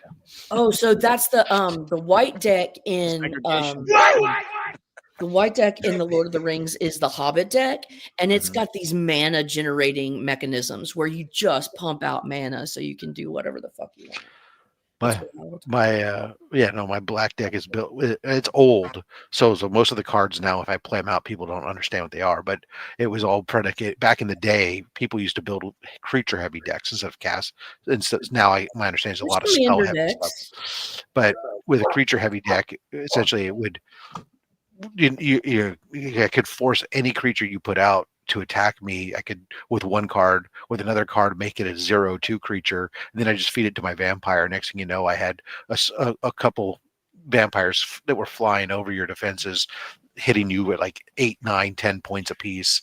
Motherfucker. Well, there's ring wraiths, and they kind of act like that. The ring wraiths, like that's the black deck with Sauron, and they have death touch, and it's just like, there's, oh my god, yeah, nerds. I We're super nerds. I regret not getting into these tabletop games when I was in school. Unfortunately, I was too busy being cool. Oh yeah, getting it your 14-year-old knob slobbed, I'm sure. I found real quick before I go. I got these ollies, and I've never got to play with anybody. I don't know if you've ever seen them. We were talking about card deck games, and it's the Super Friends. Yo, lady, I've killed me just bro. I know that's what your stupid ass was thinking about all in fucking junior high. I don't know if you guys ever seen them. Oops, wrong one. I started playing Magic when I was in college, I guess it was.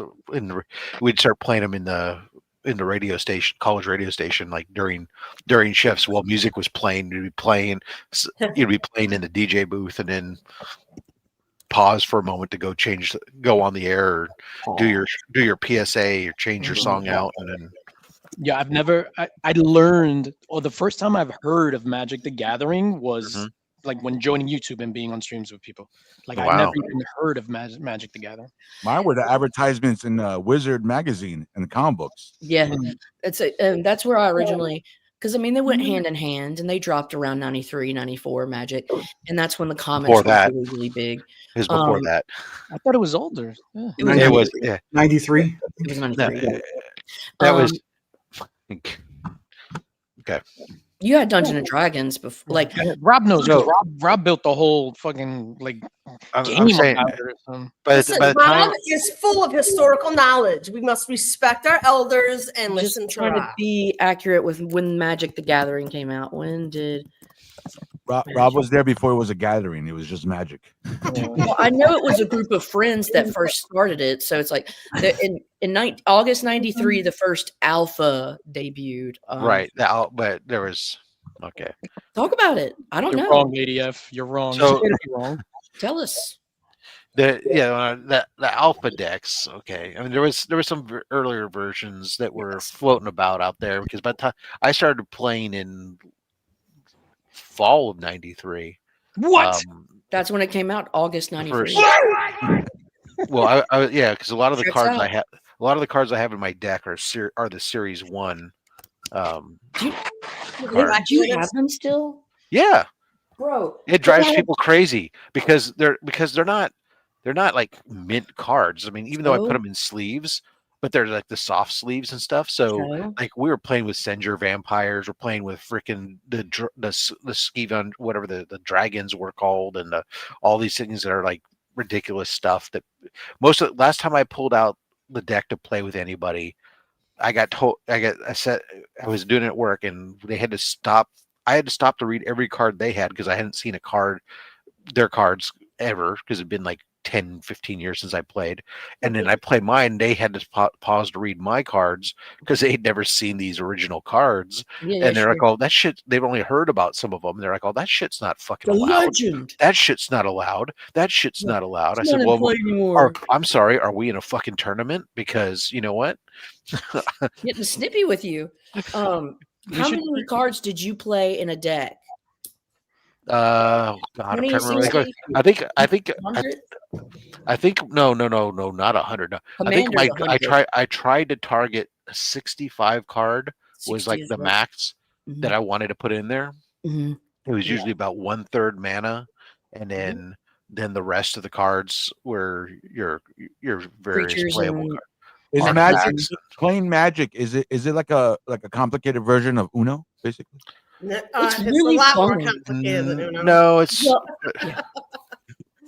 I think so. Draw 4, potion 3, roll dice. No, there's no draw. All these, and then I'm gonna attack you. And It is a turn-based thing. Yeah, It's really fun because it involves a lot of on-the-fly creativity, and that means like you're presented chance, there's probability and creativity, and it's like, okay, well, you're presented with a scenario, and then given this deck of cards that you have, how can you most effectively counter that so you lose as few points and put yourself in an advantage? Yeah.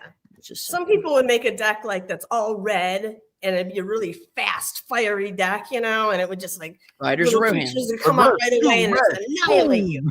Well, red George had a lot of instants, so they had fireballs and lightning strikes, and so you could basically strike at a person, your opponent, directly, bypassing any armies they had out.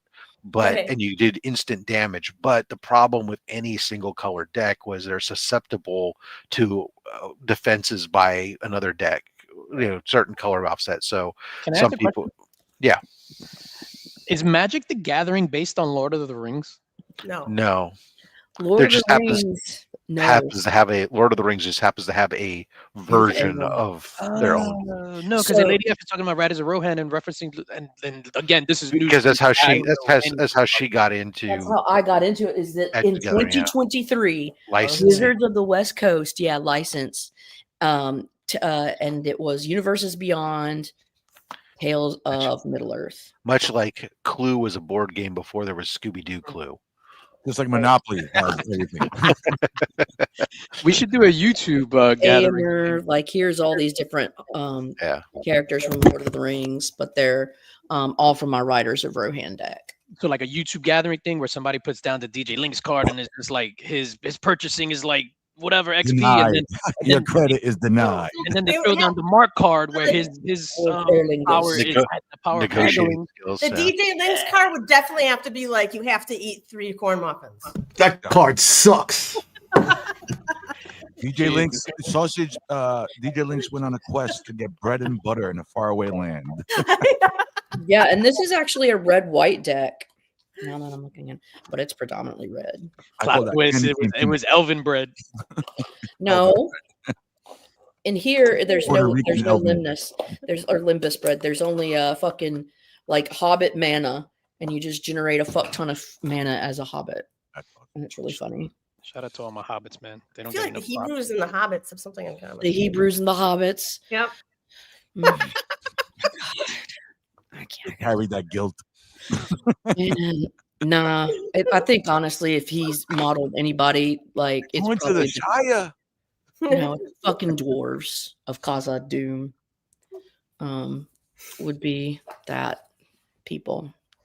When an old buddy of mine, my drummer from New York, and when I reconnected with him, he sent me a link, and it had it was a Google Drive for all of the Marvel Dungeons and Dragons, everything that was released by Marvel, all the way up to the 90s. Marvel did Dungeons and Dragons?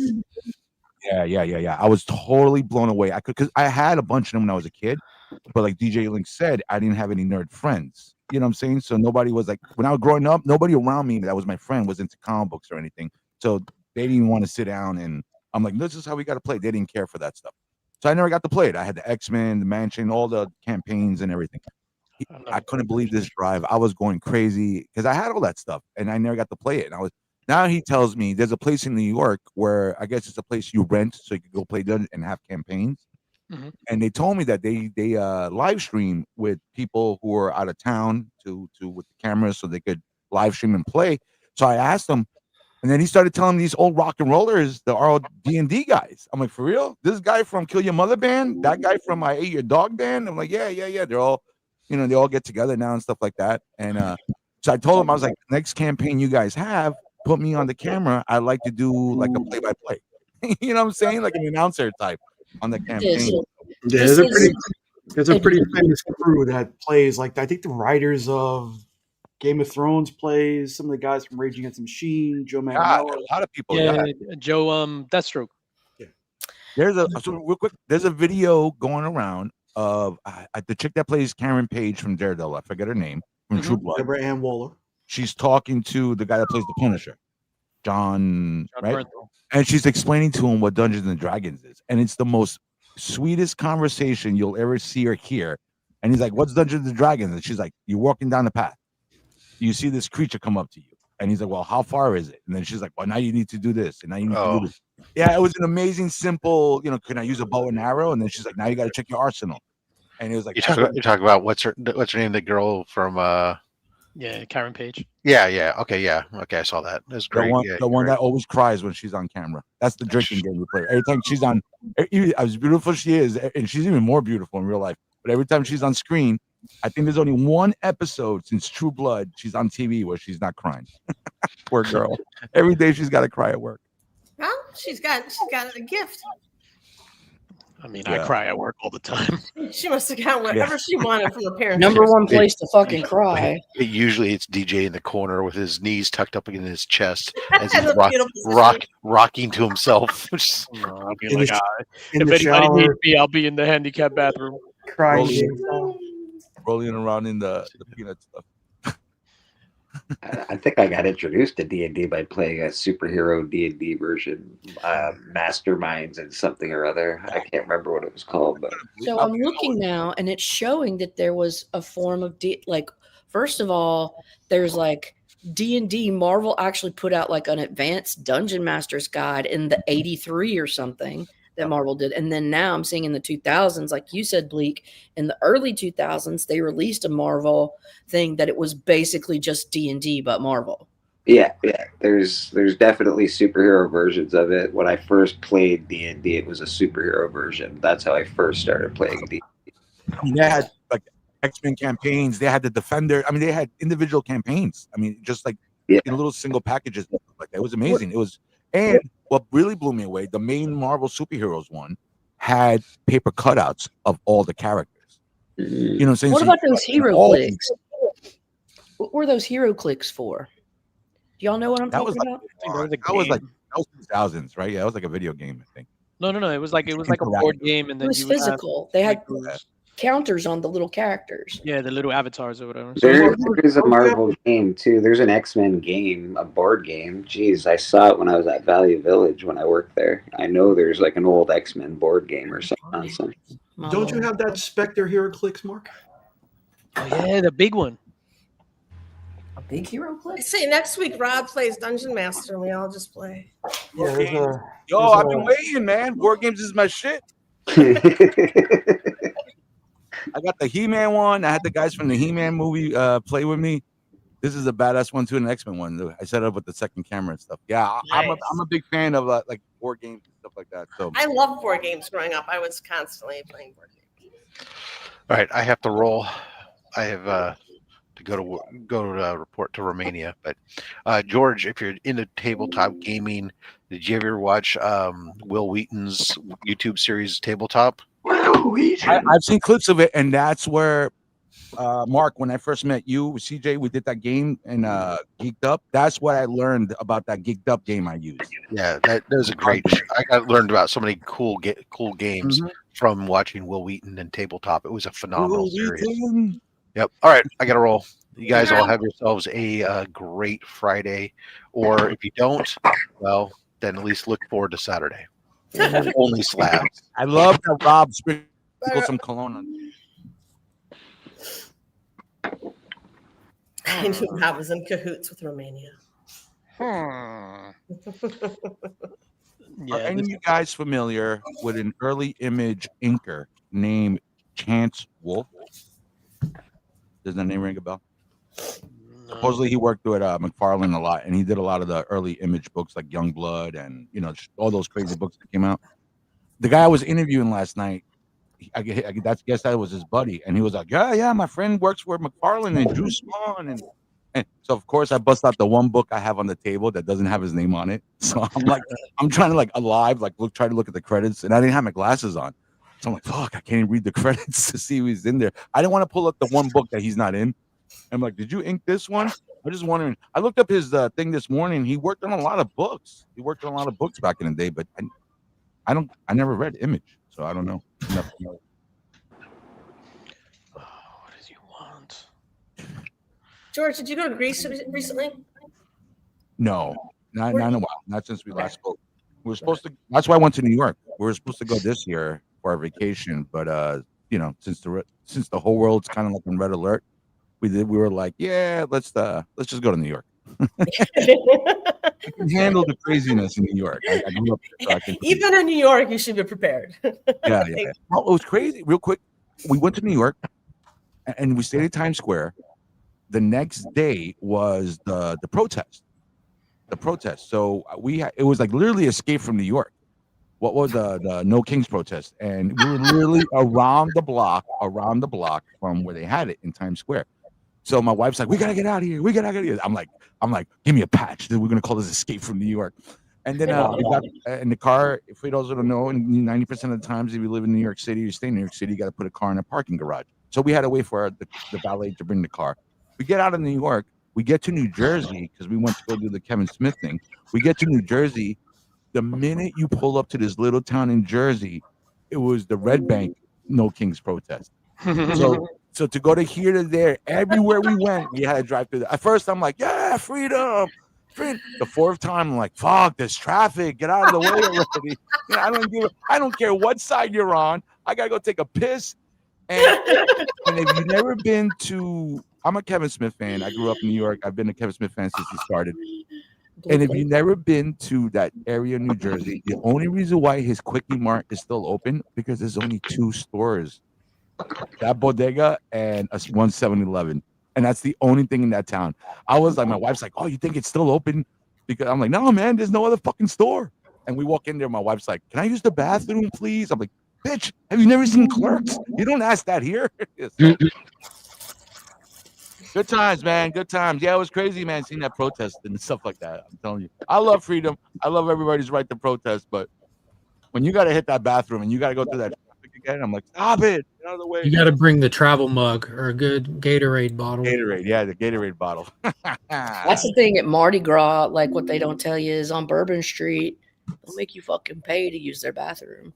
And they'll arrest you if you try to like piss. They arrest so many drunk dudes trying to take a piss in an alley.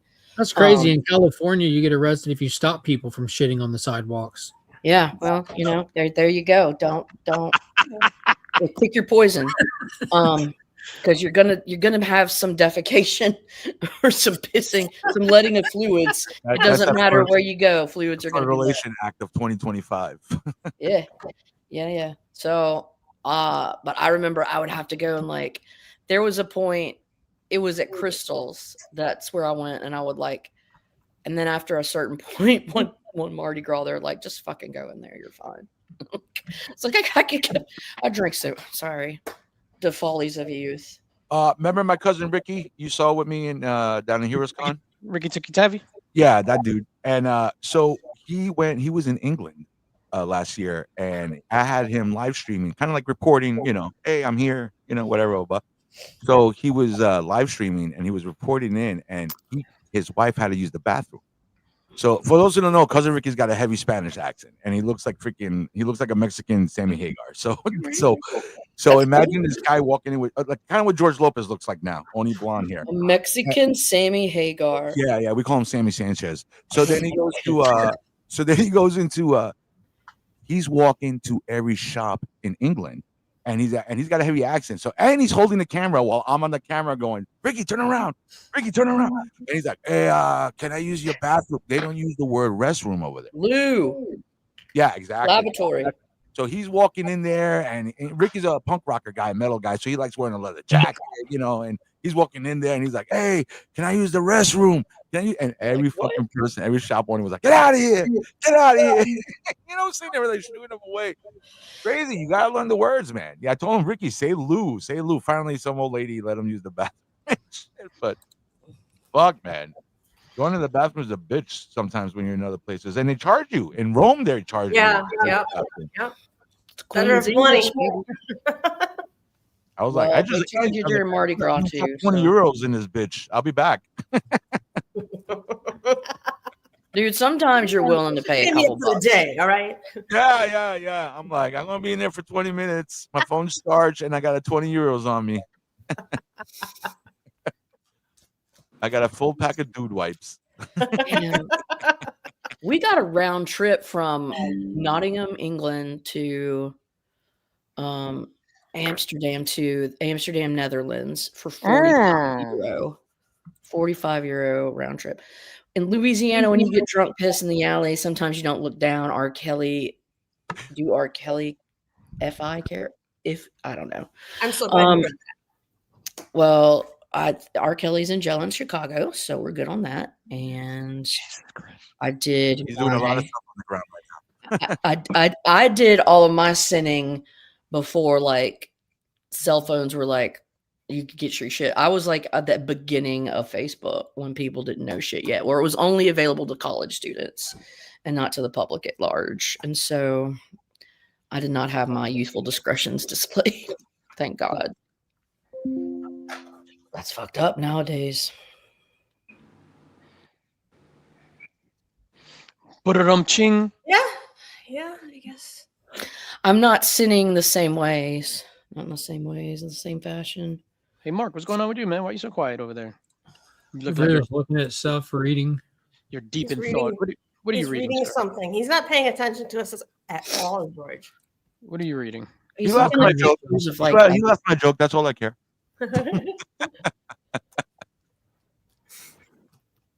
Look what I found, Mark. For $12.99 this Wednesday. Oh, nice. I love Teen Titans. I love good deal. Not so bad, huh? I was like, what? I like opened it to make sure it had everything. I was like, why? You know, What else is in there? So like a know, poster or something? the first Teen Titans. No, I mean, it was just like, why is this so low? Because normally this book doesn't go for that cheap. And I thought something was fucked up with it. I gave years ago when the Cartoon Network had the cartoon, the Teen Titans. My nephew, I gave him all those books, all the books you have in your hand right now. I gave him all those things. Everything. You know the whole story with Deathstroke, the chick, and all the characters. And number 2. And he fucking got rid of them. He's like, yeah. I'm like, last time I saw him, he's like 30 years old now. I'm like, oh yeah. Yeah, Uncle George, you remember those Teen Titan books you gave me? He goes, yeah. I'm like, you still got them? I'm like, he was like, no, I threw them out. I'm like, fuck. I fucking hate you, man. I fucking hate you. I hate it. He was in Corpus. There, my brother was stationed in Corpus Christi, Texas. So we were visiting. So I felt bad. I'm like, he's my nephew. You know, he's my first nephew. So I loved him. You know what I'm saying? I'm like, oh, you loved him? Yeah, I love him. ED. You loved him before he threw away all your comics. Now I tolerate him. Yeah. It happens. But yeah, I couldn't believe Brother Blood. That's it. The whole Blood of Blood series, all that stuff. I got into them and I started finding them. Back then, you used to find all those Teen Titan books at dollar bins. Back then. Yes, you did. Yeah, all those Teen Titan books, and then it wasn't until like in the 2000s it started going up. And not until recent 2000s, like in the last 5 years, I'd say. Teen Titans is trash. Teen Titans, I would have said, yeah. I'm a huge fan of 18-year-old Dick Grayson. Of who? I'm a huge fan of that. Of Dick Grayson. Robin. That Robin. 17, 18-year-old Robin. Yeah, I'm a few. Minus Dick Grayson. So, minus the Grayson. So is Batman. Yeah.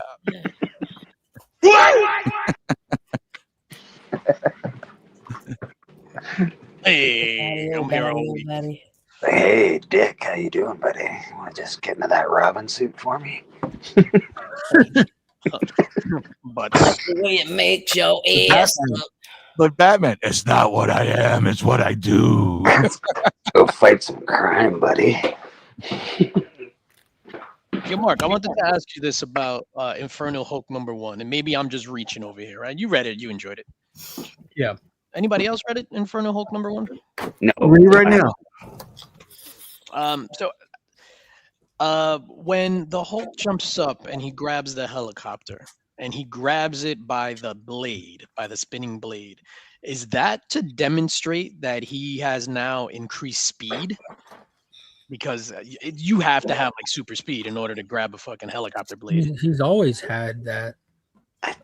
Do you have to have increased speed, or can you just put your hand in and it be so strong that it stops everything? Like, so I don't think, I think that what they showed is their misunderstanding of physics, because he would not be able to fucking put his hand in there and just grab a singular blade without the velocity of the rest of them crashing into his hand and destroying the entire chopper mechanism. Oh, you mean the 8-foot, 9,000-pound green immortal monster couldn't stop a helicopter blade? Pretty Bitch, sure he could. not in the air. If he would smash it, he would hit it. He would put his hand up. None of it would stop. It would all just fucking break. Yeah, maybe he's got a delicate touch. He could not slow the inertia. There's too much inertia. What if the whole flash super speed for him just to go and grab one? Yeah, He's got a very delicate touch. You don't got that. What if the Hulk threw down like the Riders of Rohan card with 10,000 XP? That's why I was saying if it was demonstrating like his like a newfound increased speed or something like that. Is he Quicksilver? Fuck off. He's not. Gamma juice. Maybe Quicksilver could be able to do that. But I don't think, as a big, huge No, monster, Hulk I don't has think always, it's that Hulk quick. has always had super Just a speed. question. yeah, but Always. he doesn't- breaks doesn't- things. He doesn't run. I don't think in a that's China shop. I don't think that's relevant at all to what they asked. They're just I asking think it about totally his is 100% because you cannot just grasp one But- chopper blade. Lady It's F, moving hold in the on, air. That's not what they're asking. It You're defies asking, Newtonian physics. does he have like? All right, well, pretend that that's they not what broke. he's asking. Not Pretend he caught the one and the rest of them broke. Grant that. That's You fine. cannot He's suspend asking- your belief for stories. It's impossible. Yeah, he's always had, comic books. I know when it is he is. never? When has he stopped having like the fast reflexes, the quick speed kind of thing? He's not a speedster. Like he doesn't run like the Flash or Quicksilver level, but he's always been fast. Yeah. Granted, I'm just saying, is it because of this? This is a new. I don't different even Hulk. see. Are there any new powers that come with him? That's He's what got I'm- the, Yeah, got the only- He breaks it. Exactly. the John The only new power that I saw gross. was Eldest's ability to raise them all from the dead as monsters. Oh, he smashes a brain. It's not the Hulk. It's the Eldest. So how's this? Can this Hulk stop the blade with a pair of chopsticks like Miyagi does with the flies? Well, you can't do that with chopsticks because the fly's ass would go through its eyeballs. Yeah, there you go. Adamantium chopsticks. Because of the inertia. Yeah, inertia. Oh, Back to that delicate touch. Bro, hey, you know what? Yeah, it's no different. I He wouldn't apologize move that you faster. Now, failed to now take look into at that consideration- panel right there. Do you see the two lines behind the blade insinuating there's still movement? Yeah, they're stupid. There's still So- movement. you know what's funny? Out of all these panels, 1, 2, 3, 4, 5, him grabbing the blade is the most unrealistic thing ever. Never mind. Yes. the And look cartoon at the giant scale. It monster. looks like he's a midget. How big is that? How big is that copter? It's a Black Hawk. Are we allowed to say midgets again?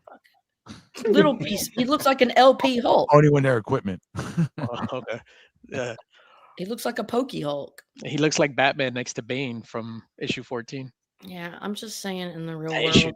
issue was so good. Look at the bullets. Like, look at the bullets in his skin like that. I love it. Shout out to Philip Kennedy Johnson. That's like He would have to straight move from the faster than the Matrix. blade.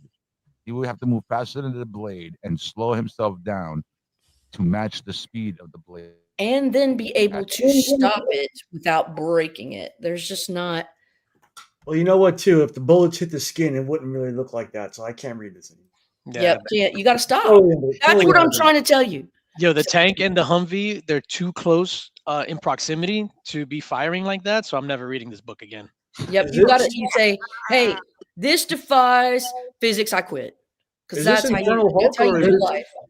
There's an Stranger Things extra R. episode You 4? say, "I am incapable of suspending my belief to enjoy this story, and so I'm gonna ruin it Hey, for everybody." Especially when you're paying for $5 for a book now. You know, only 75 cents you can get away with shit like that. I'm paying $5 for a book. I want to see. Look at that. I'm totally giving up And on everything comics. smashed except for that one blade. Yeah. See, this is just not. Just don't believe it. Yo, shout out to Nick. Shout out Nick Klein on Nick Klein's art is insane, man. Oh, Insane. you want to see some killer art? No, I Fuck don't. you. No, I don't. Batman, the human flying saucer. Fuck you. Fuck that book. That piece of shit. You love it. Are there any helicopters in there? Are there any helicopter blades being stopped? Only flying saucers, bitch. Oh. What kind of propulsion system is that? Fat man. Fat man. Batman and Little Boy. You got a fat man in a Only hamster comic hero with 3 identities. Van Crawford, Fat Man the Human, and then Fat Man the Flying Saucer. No, you can only identify as one. I got the Spanish version. El Gordo. Damn, all I asked was Fat about the whole Man. speed, and I got attacked. I got some Nintendo, some Shit was real, Valiants. brother. That shit was real. People got problems with physics around here. Is that a Further- shaft? No, it's a fish. Further proof that all artists draw dicks in their pictures. Look at that. It is like a shaft. I knew it. That's a two-eyed monster, not a one-eyed monster. Two-eyed Yeah, monster. sure. That's what they call them. That's what I told her. No, that's not a zit. It's my two eyes. Jesus. Let me see that cover, sir.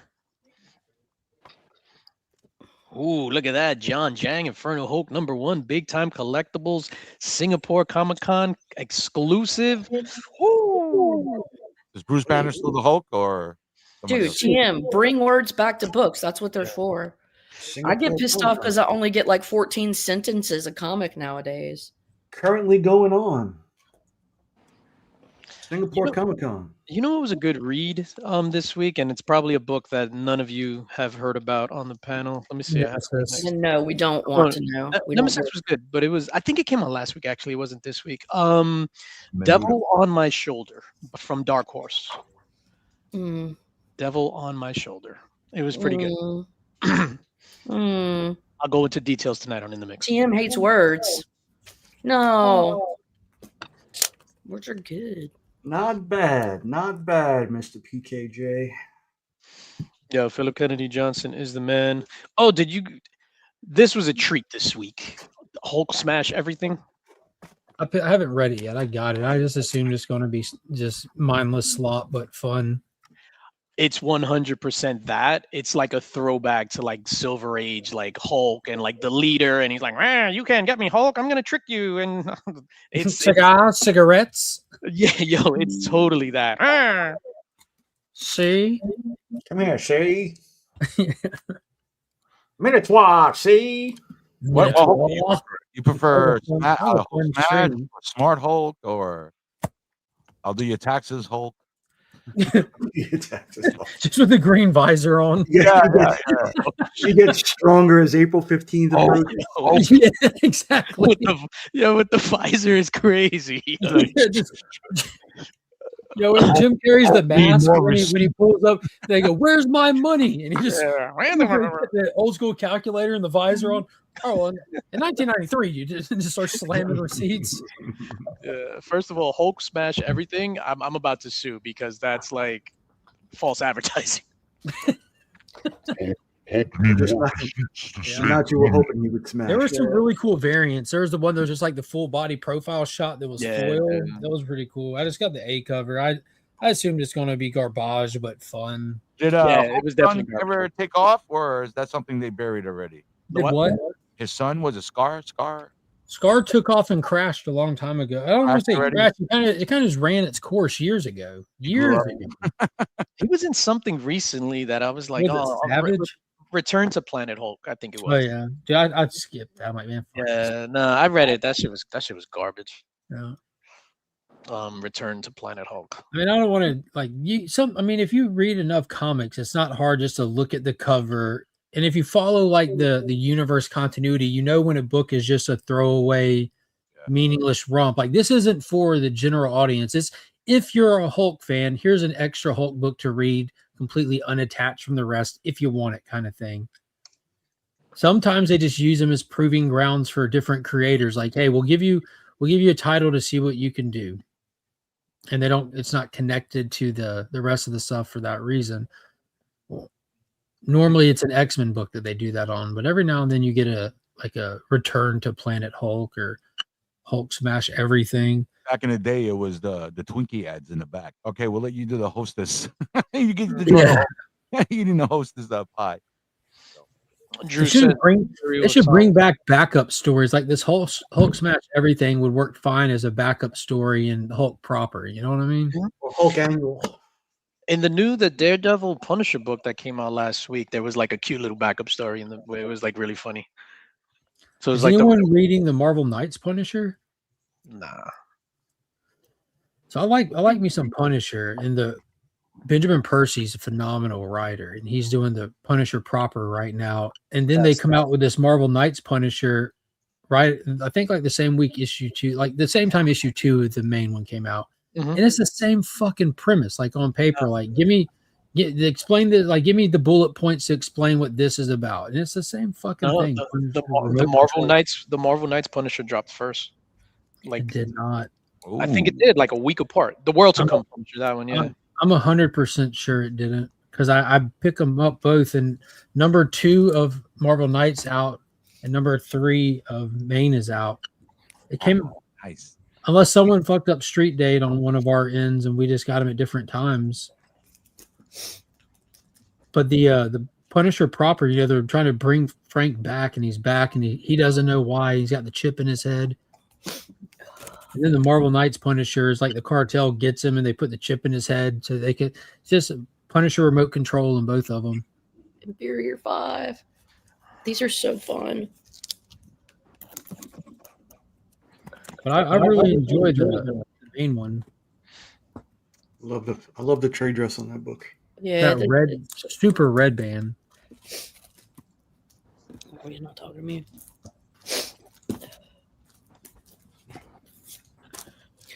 I got a bunch of Adam Hughes books I can show. This is like a Christmas time one. The suspense, the shiver suspense stories, where she's stabbing her Santa Claus. Red I saw mommy stabbing Santa Claus underneath the mistletoe last night. Deck the halls because the bitch got a knife. She didn't see me creep downstairs to have a peep. Thought that I was upstairs in my bedroom fast asleep. But dude, even though he like beat his kids and was a terrible alcoholic, Bing Crosby sure can make some great Christmas music. It was a different time. It was the 50s. It was a different time. He was a good man. Kids didn't listen. I'm trying to make this Christmas tune. Get the fuck out of here. I know.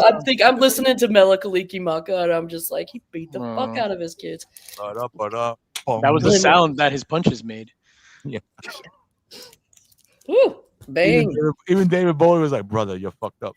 You ever see those reels where it's like, I forget where they started, but it's like. I love this Floating Heads one that Adam Hughes did. Feminism nowadays, and it's everybody acting nice to women. It's like 1953, and when grandma doesn't have dinner on time, he's throwing it through the window. Out of her. Yeah. That wasn't something like that happened in a movie recently or a TV show. It might have been it.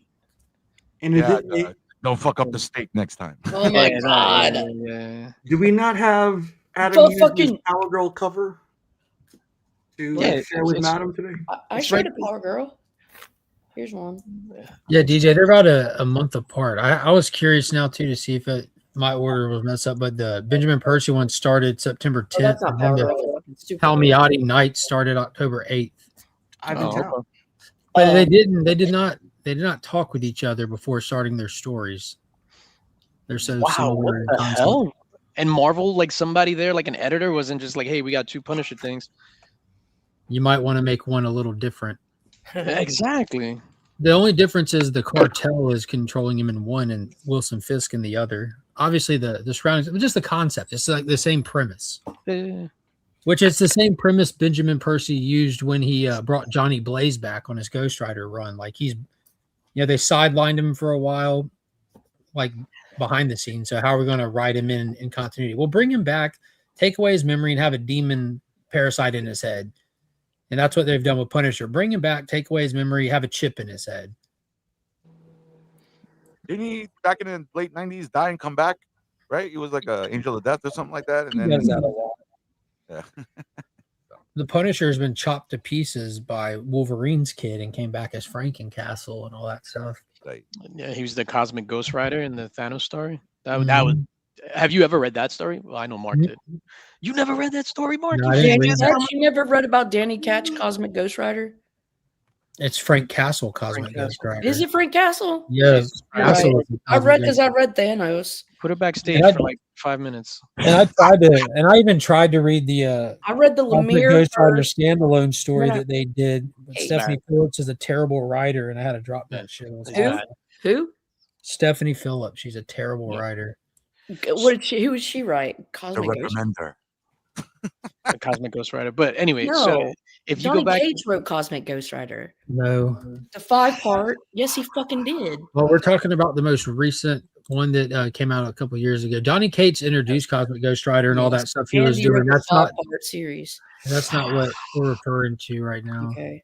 Because Donny Cates came in around issue 13, 12, 13 for Lemire on Thanos, and it was just really great. And we got the black Cosmic Silver Surfer or whatever in that. Silver Surfer Black.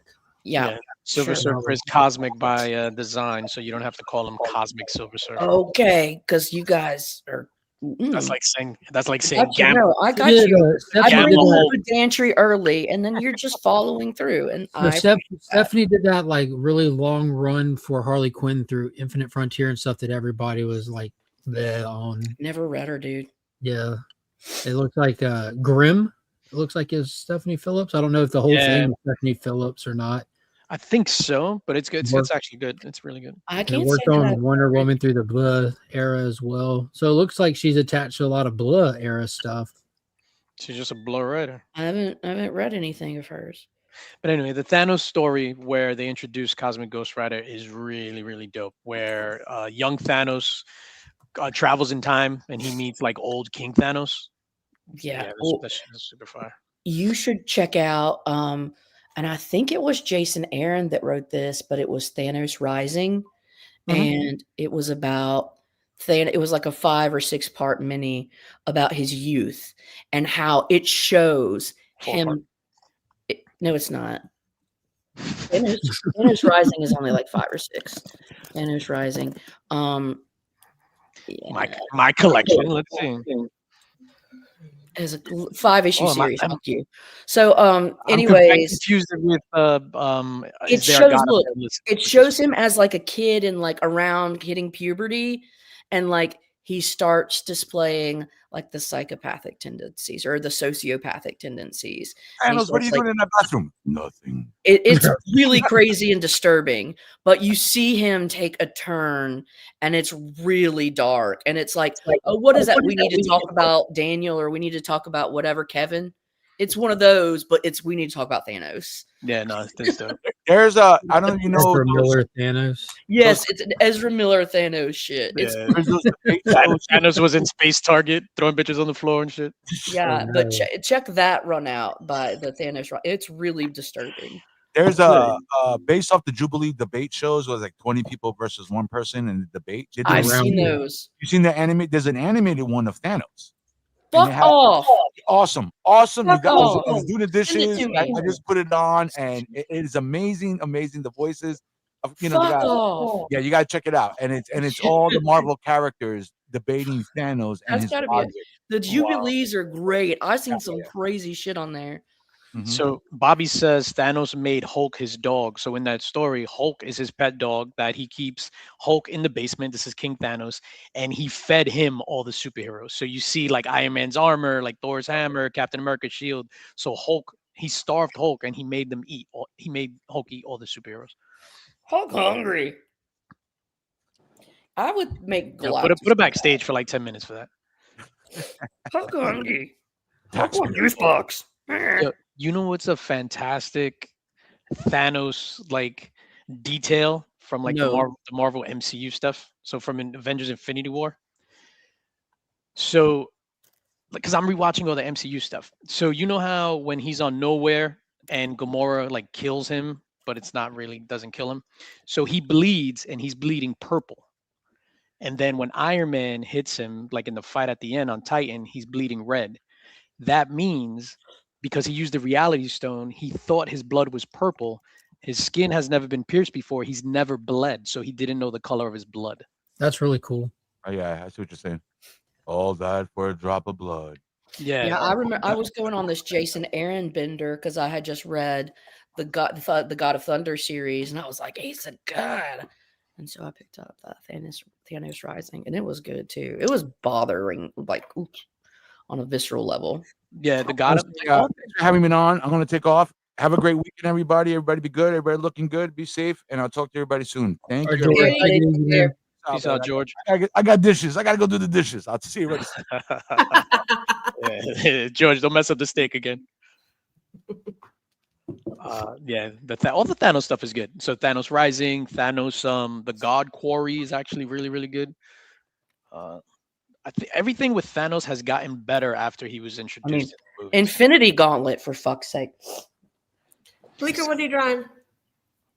Oh, It's your issue? I'm drawing. Let me see what I'm drawing. Hold on, I'll show you what I'm drawing. Yeah, I'm about to. Give me a second.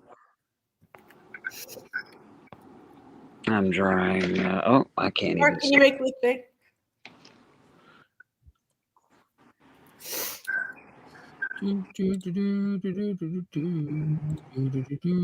Ooh. Oh, Aquaman.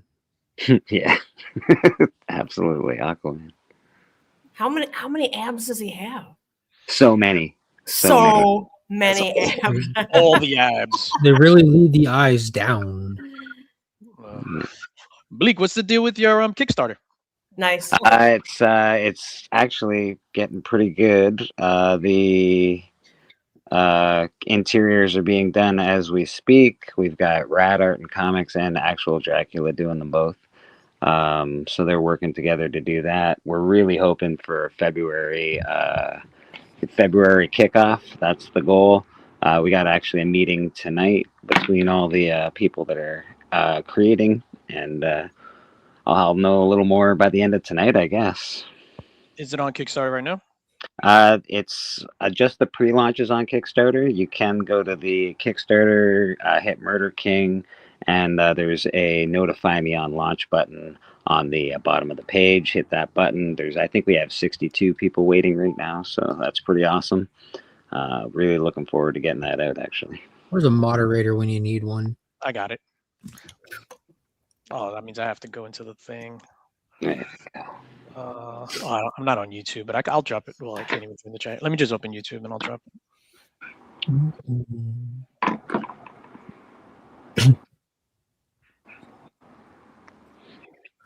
Yeah, just trying to get everything all dotted and crossed before we release anything, because I'd like to have the book completely ready. I don't want to have anything weird happen. So. Mm-hmm.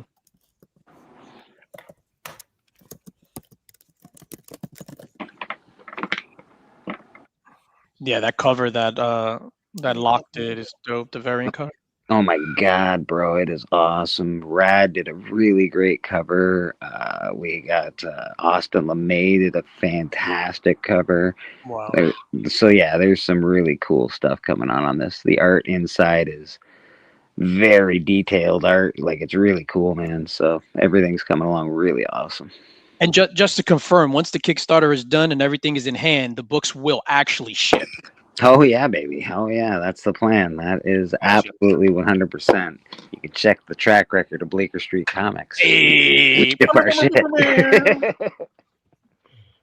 Yeah, no, it's all good. I'm excited for that, man, and congratulations. Me too, man. Thanks very much. I appreciate that.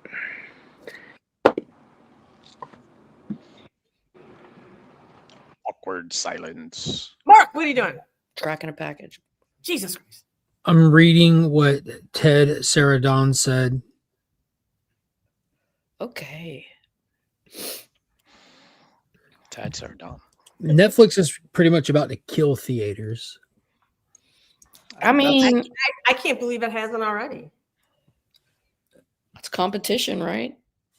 It's a laissez-faire economy. Theaters are going to go the way of Blockbuster, I hear. They have one of the Netflix houses here in Dallas. I don't know what that's all about. It's like I think it's like a theater experience as well, but it's like almost like a museum. So there's like a Squid Games room, I don't know, Terminator Zero room, whatever. It's like a thing. Yo, man, I truly love the theater experience, man. Going to a theater,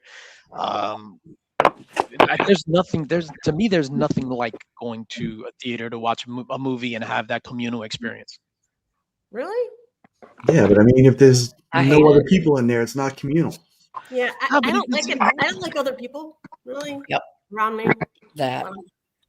I don't know. I think it's just movies hit different, right? So you could enjoy a movie at home. You could enjoy it in the theater. I think just going in, sitting in the theater, like you can't pause it, get up to go to the bathroom. You can't be on your phone. Like your job is to literally sit there and take in this piece of art because that's what it is. I don't know, man. It would be a sad day in hell if movie theaters closed.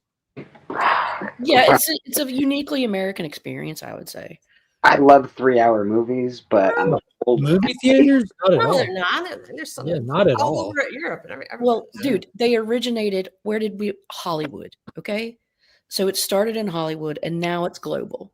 Just like comics Yeah, started it's in not America. the American experience, though. That's like saying Started hamburger out as uniquely okay. American. You know what? Sure, you're right. Yeah, he is right. You're wrong. The biggest theatrical release of the last Has been since the overseas. last Avatar was a Chinese movie in China theaters. The Chinese theater market is massive. Where did it begin? But That it doesn't. movie in China. And the Indian market is crazy. That's like saying COVID is a uniquely American thing. Where did it begin, Caroline? Well, I didn't say that, motherfucker. It's not? What? Oh shit! Where did it begin? Hey, dude, I'm this whole curious. time? This is crazy. I know. Stop. This is whataboutism 101. Wrong opinions is a uniquely American experience, Wow. according to Lady F. DJ got jumped on. You got jumped on. Just don't have any opinions, all right? Yeah, don't have opinions. Stop asking questions, guys. You can have opinions, but when they're wrong, they're wrong. Just they're prepared to back them up. I back my opinions up with emotion. Come on, and how I feel. I back mine up with anger. I bought my tickets for Avatar: Fire and Ash yesterday, and I got yelled at. Why'd you get yelled at? So I buy the tickets for Saturday the 20th, right? So then I'm like, oh hey babe, like I got the tickets for Saturday the 20th. Is at 1:30, blah blah in the city. Okay, And I'm wrong. Are you about to mention France? I was waiting on it. Lumiere, but at the same time, in America, the kinetoscope was being Who does created. it better? Yeah, well, France did it better. In the words of Kevin did it Spacey, first. wrong. Well, Edison, though, they were the kinetoscope was the inferior. Well, I was just saying movies were invented by the French. Well, I said I was wrong. It's the cinema or the specific cinematography, cinematograph. Cinematograph was that originated in France in the 1895, and then around the same time, the kinetograph was being created by Edison and William Kennedy Laurie Dickens or Dixon. Pasta was made in China, but was perfected in Italy. But it says Lumiere's public That was not a screening famous- is widely who did that considered the for birth the- of modern cinema. With the Luminaires, which is easy to Lumiere. remember because of the band. No, that's the America Lumieres, not From Lumiere. Belle and the Beast. Yeah, so is tongue kissing and fried potatoes. Viva la And if- France! And if you want to watch a movie about like the development of film and the history of film, I recommend Babylon. Yeah, that's still on my list. Dude, I love that movie, dude. It's so Still on my cool. list. I have to watch that. Yeah, it's a viewing experience, that movie. It is, but in between all the pure chaos, you actually get to see like the development of talkies. Yeah, That's Nick was really there for cool. that. Yeah, when the I guy was there. dies, in the sound booth because it was so hot. I was there putting the drawings up on the walls in the caves, DJ. The 20s were a crazy time. What did we see We're, the other day? we're in the middle of the 20s right now. Well, Yeah. no, bro.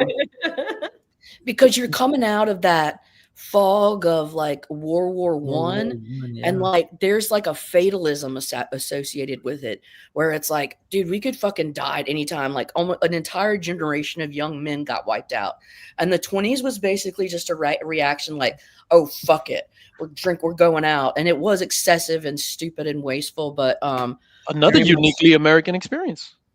And all white people were funny. They were like, "Hey, go check out the new stage downtown, people." hey, you want your paper? It's only a nickel. Oh man, it's a good time in history. A good time. I want people to talk like that again. Me too. I bring it back. I didn't appreciate the 20s flapper style. You know, I thought it was such a good style. No, it was not good style. It was. I have an appreciation for it, but I also see like the desperation in it. And you look at people like the John Fitzgerald Kennedy and like Zelda Sayer Fitzgerald and stuff, and you know, what did they call that? That glass half empty person. What? I said you're such a glass half empty person. No, how about I'm a fucking observational, introspective person? Oh, she's a realist. And you're fucking observationalist can be tagged with all kinds of negative connotations. Come on, Lady F, you gotta look on the right side. It depends on what you're choosing to observe. Yeah. When you look at the whole wide world and you observe it all, and only these key things stand out to you, what does that mean? Pragmatic. That's right, Cliff. Hey, bird. We got to get you some positivity, Caroline. Cliff, are you gonna jump on? Not to ignore the realism, or either we need to set you off on some conspiracy theories. Like, let's get to the bottom of how these pyramids were made, Caroline. I need you to look at all this data and tell us. I've been reading some shit about Antarctica, motherfucker. They've not been telling us shit. Oh, that's a big secret. The only place that the entire world agrees upon. It's weird. Antarctica. There's some shit going on there. Oh, yeah. Antarctica. Yeah, I wonder why. There's a couple of really good Wi-Fi episodes that explore some of the more predominant conspiracies and stuff. I think I've seen probably some of those. So hit us with one Antarctica conspiracy. Yeah. Nice. No.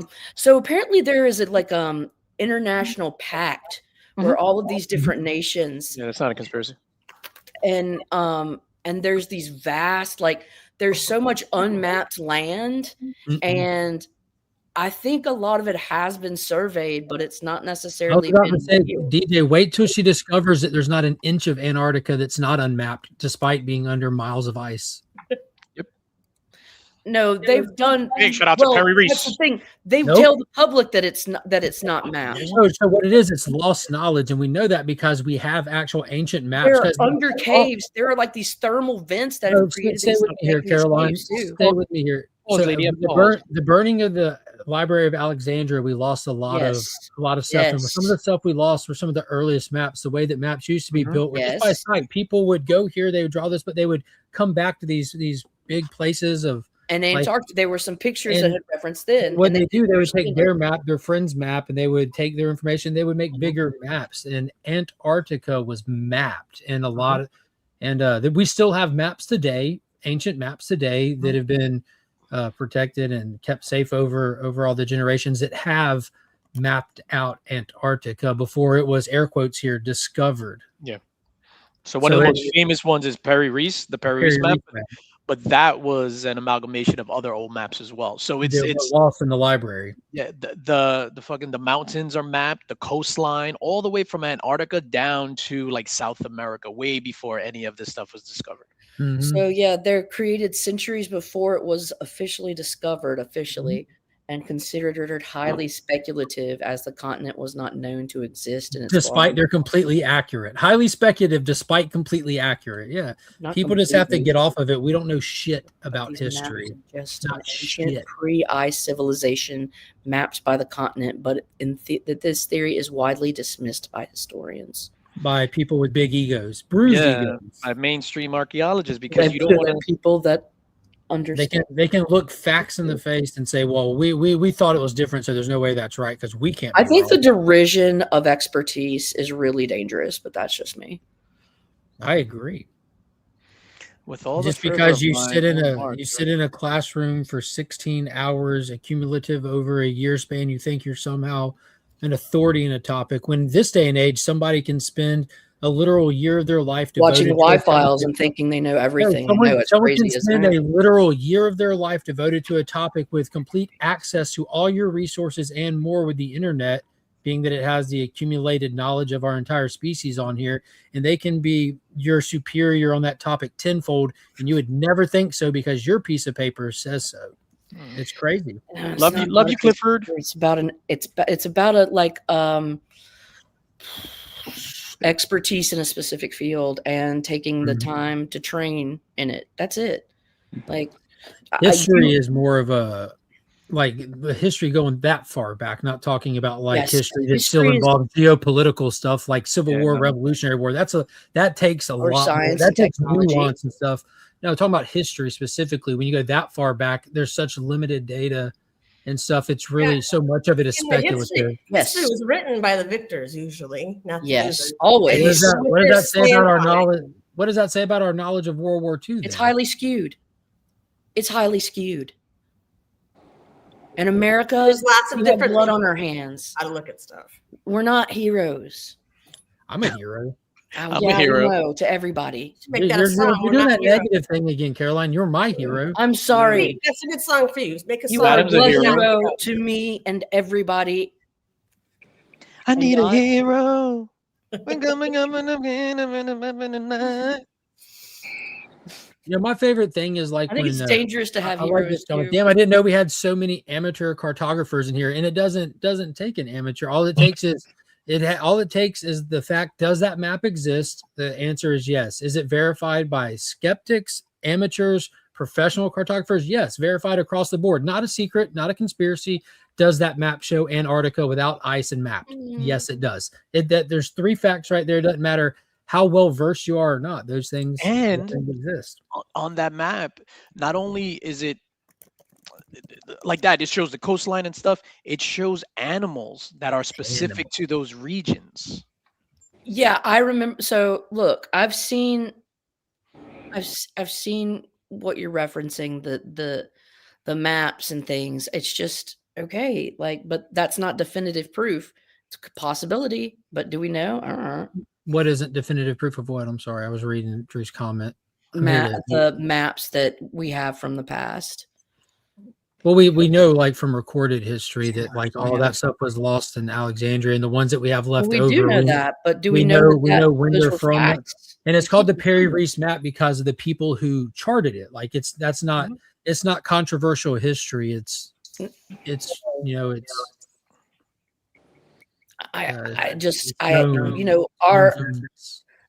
okay, no offense either, but my understanding of all offense. I just disagree. Here's a good comparison. I feel you. We need to question if Native Americans existed because I think the professionals say that Columbus discovered this country, right?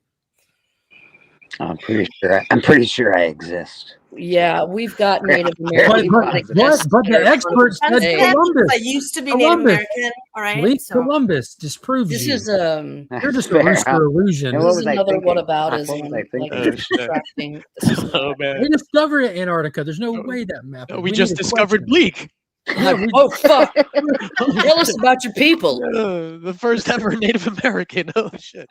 Yeah, sorry guys, I'm not a myth. I'm not a myth. He spontaneously emerged December 5th, 2025. Yeah, no shit, Drew, because we know that it's one of the younger pieces of land, but and they migrated from Ursa Minor or whatever. We get it.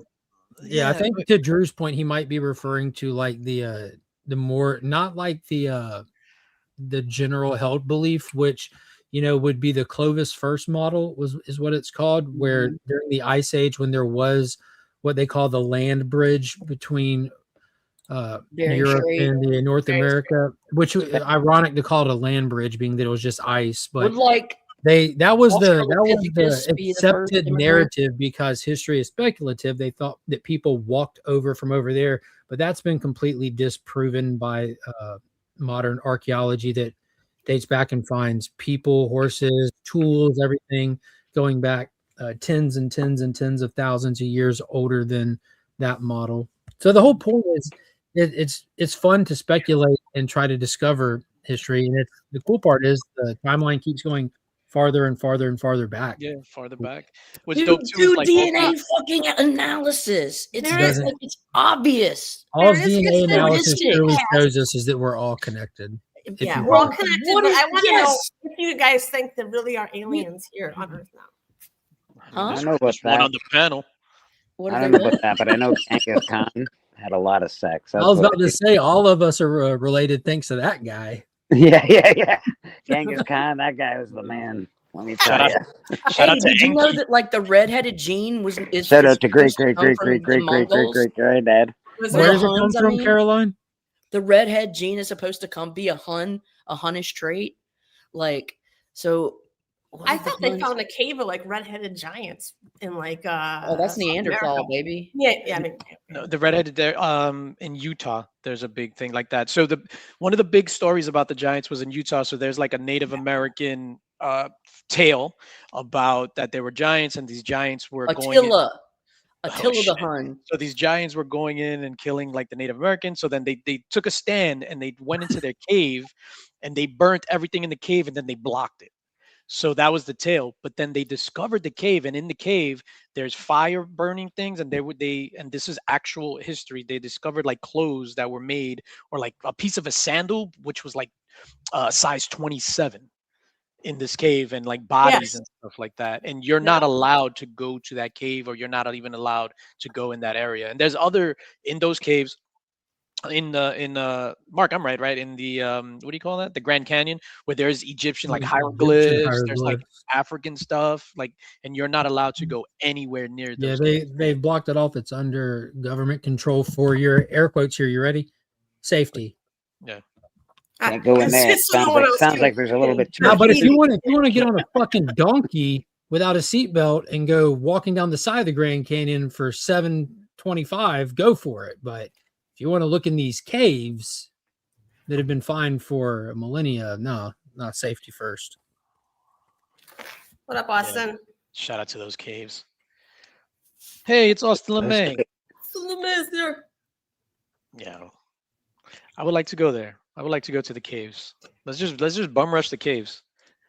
Let's bum rush Area 51. Didn't he already try to do that? I thought. You know, and they were unsuccessful, I think, right? I come from the barbarians. I'm a fucking barbarian person. That's where red hair comes from. Oh, we knew Savages. Rome associated red hair with like savagery and barbarism because they were right.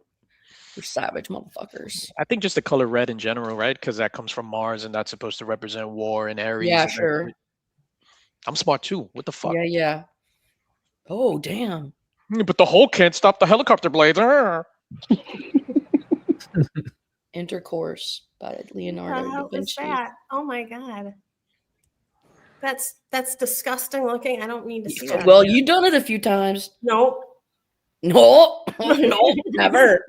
Oh my god, no. Not that way. No, only once. Oh my god. Fucking hell. I'm still waiting. No. It's time for me to dip. I have a meeting in 4 Yeah, bye, minutes. bitch. Go do some of that.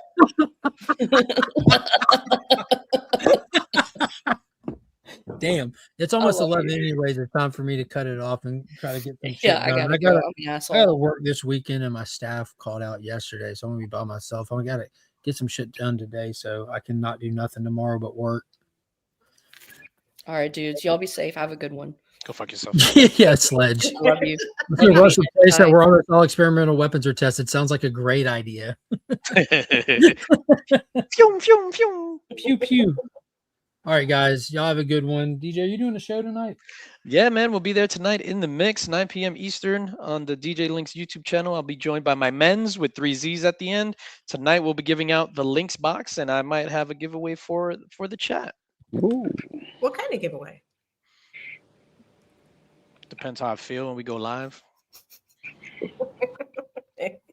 Sometimes I'll be like, you know what, I ain't giving away shit. Yeah. Sometimes We'll you're like, see. I'm gonna give away a slab. Yeah.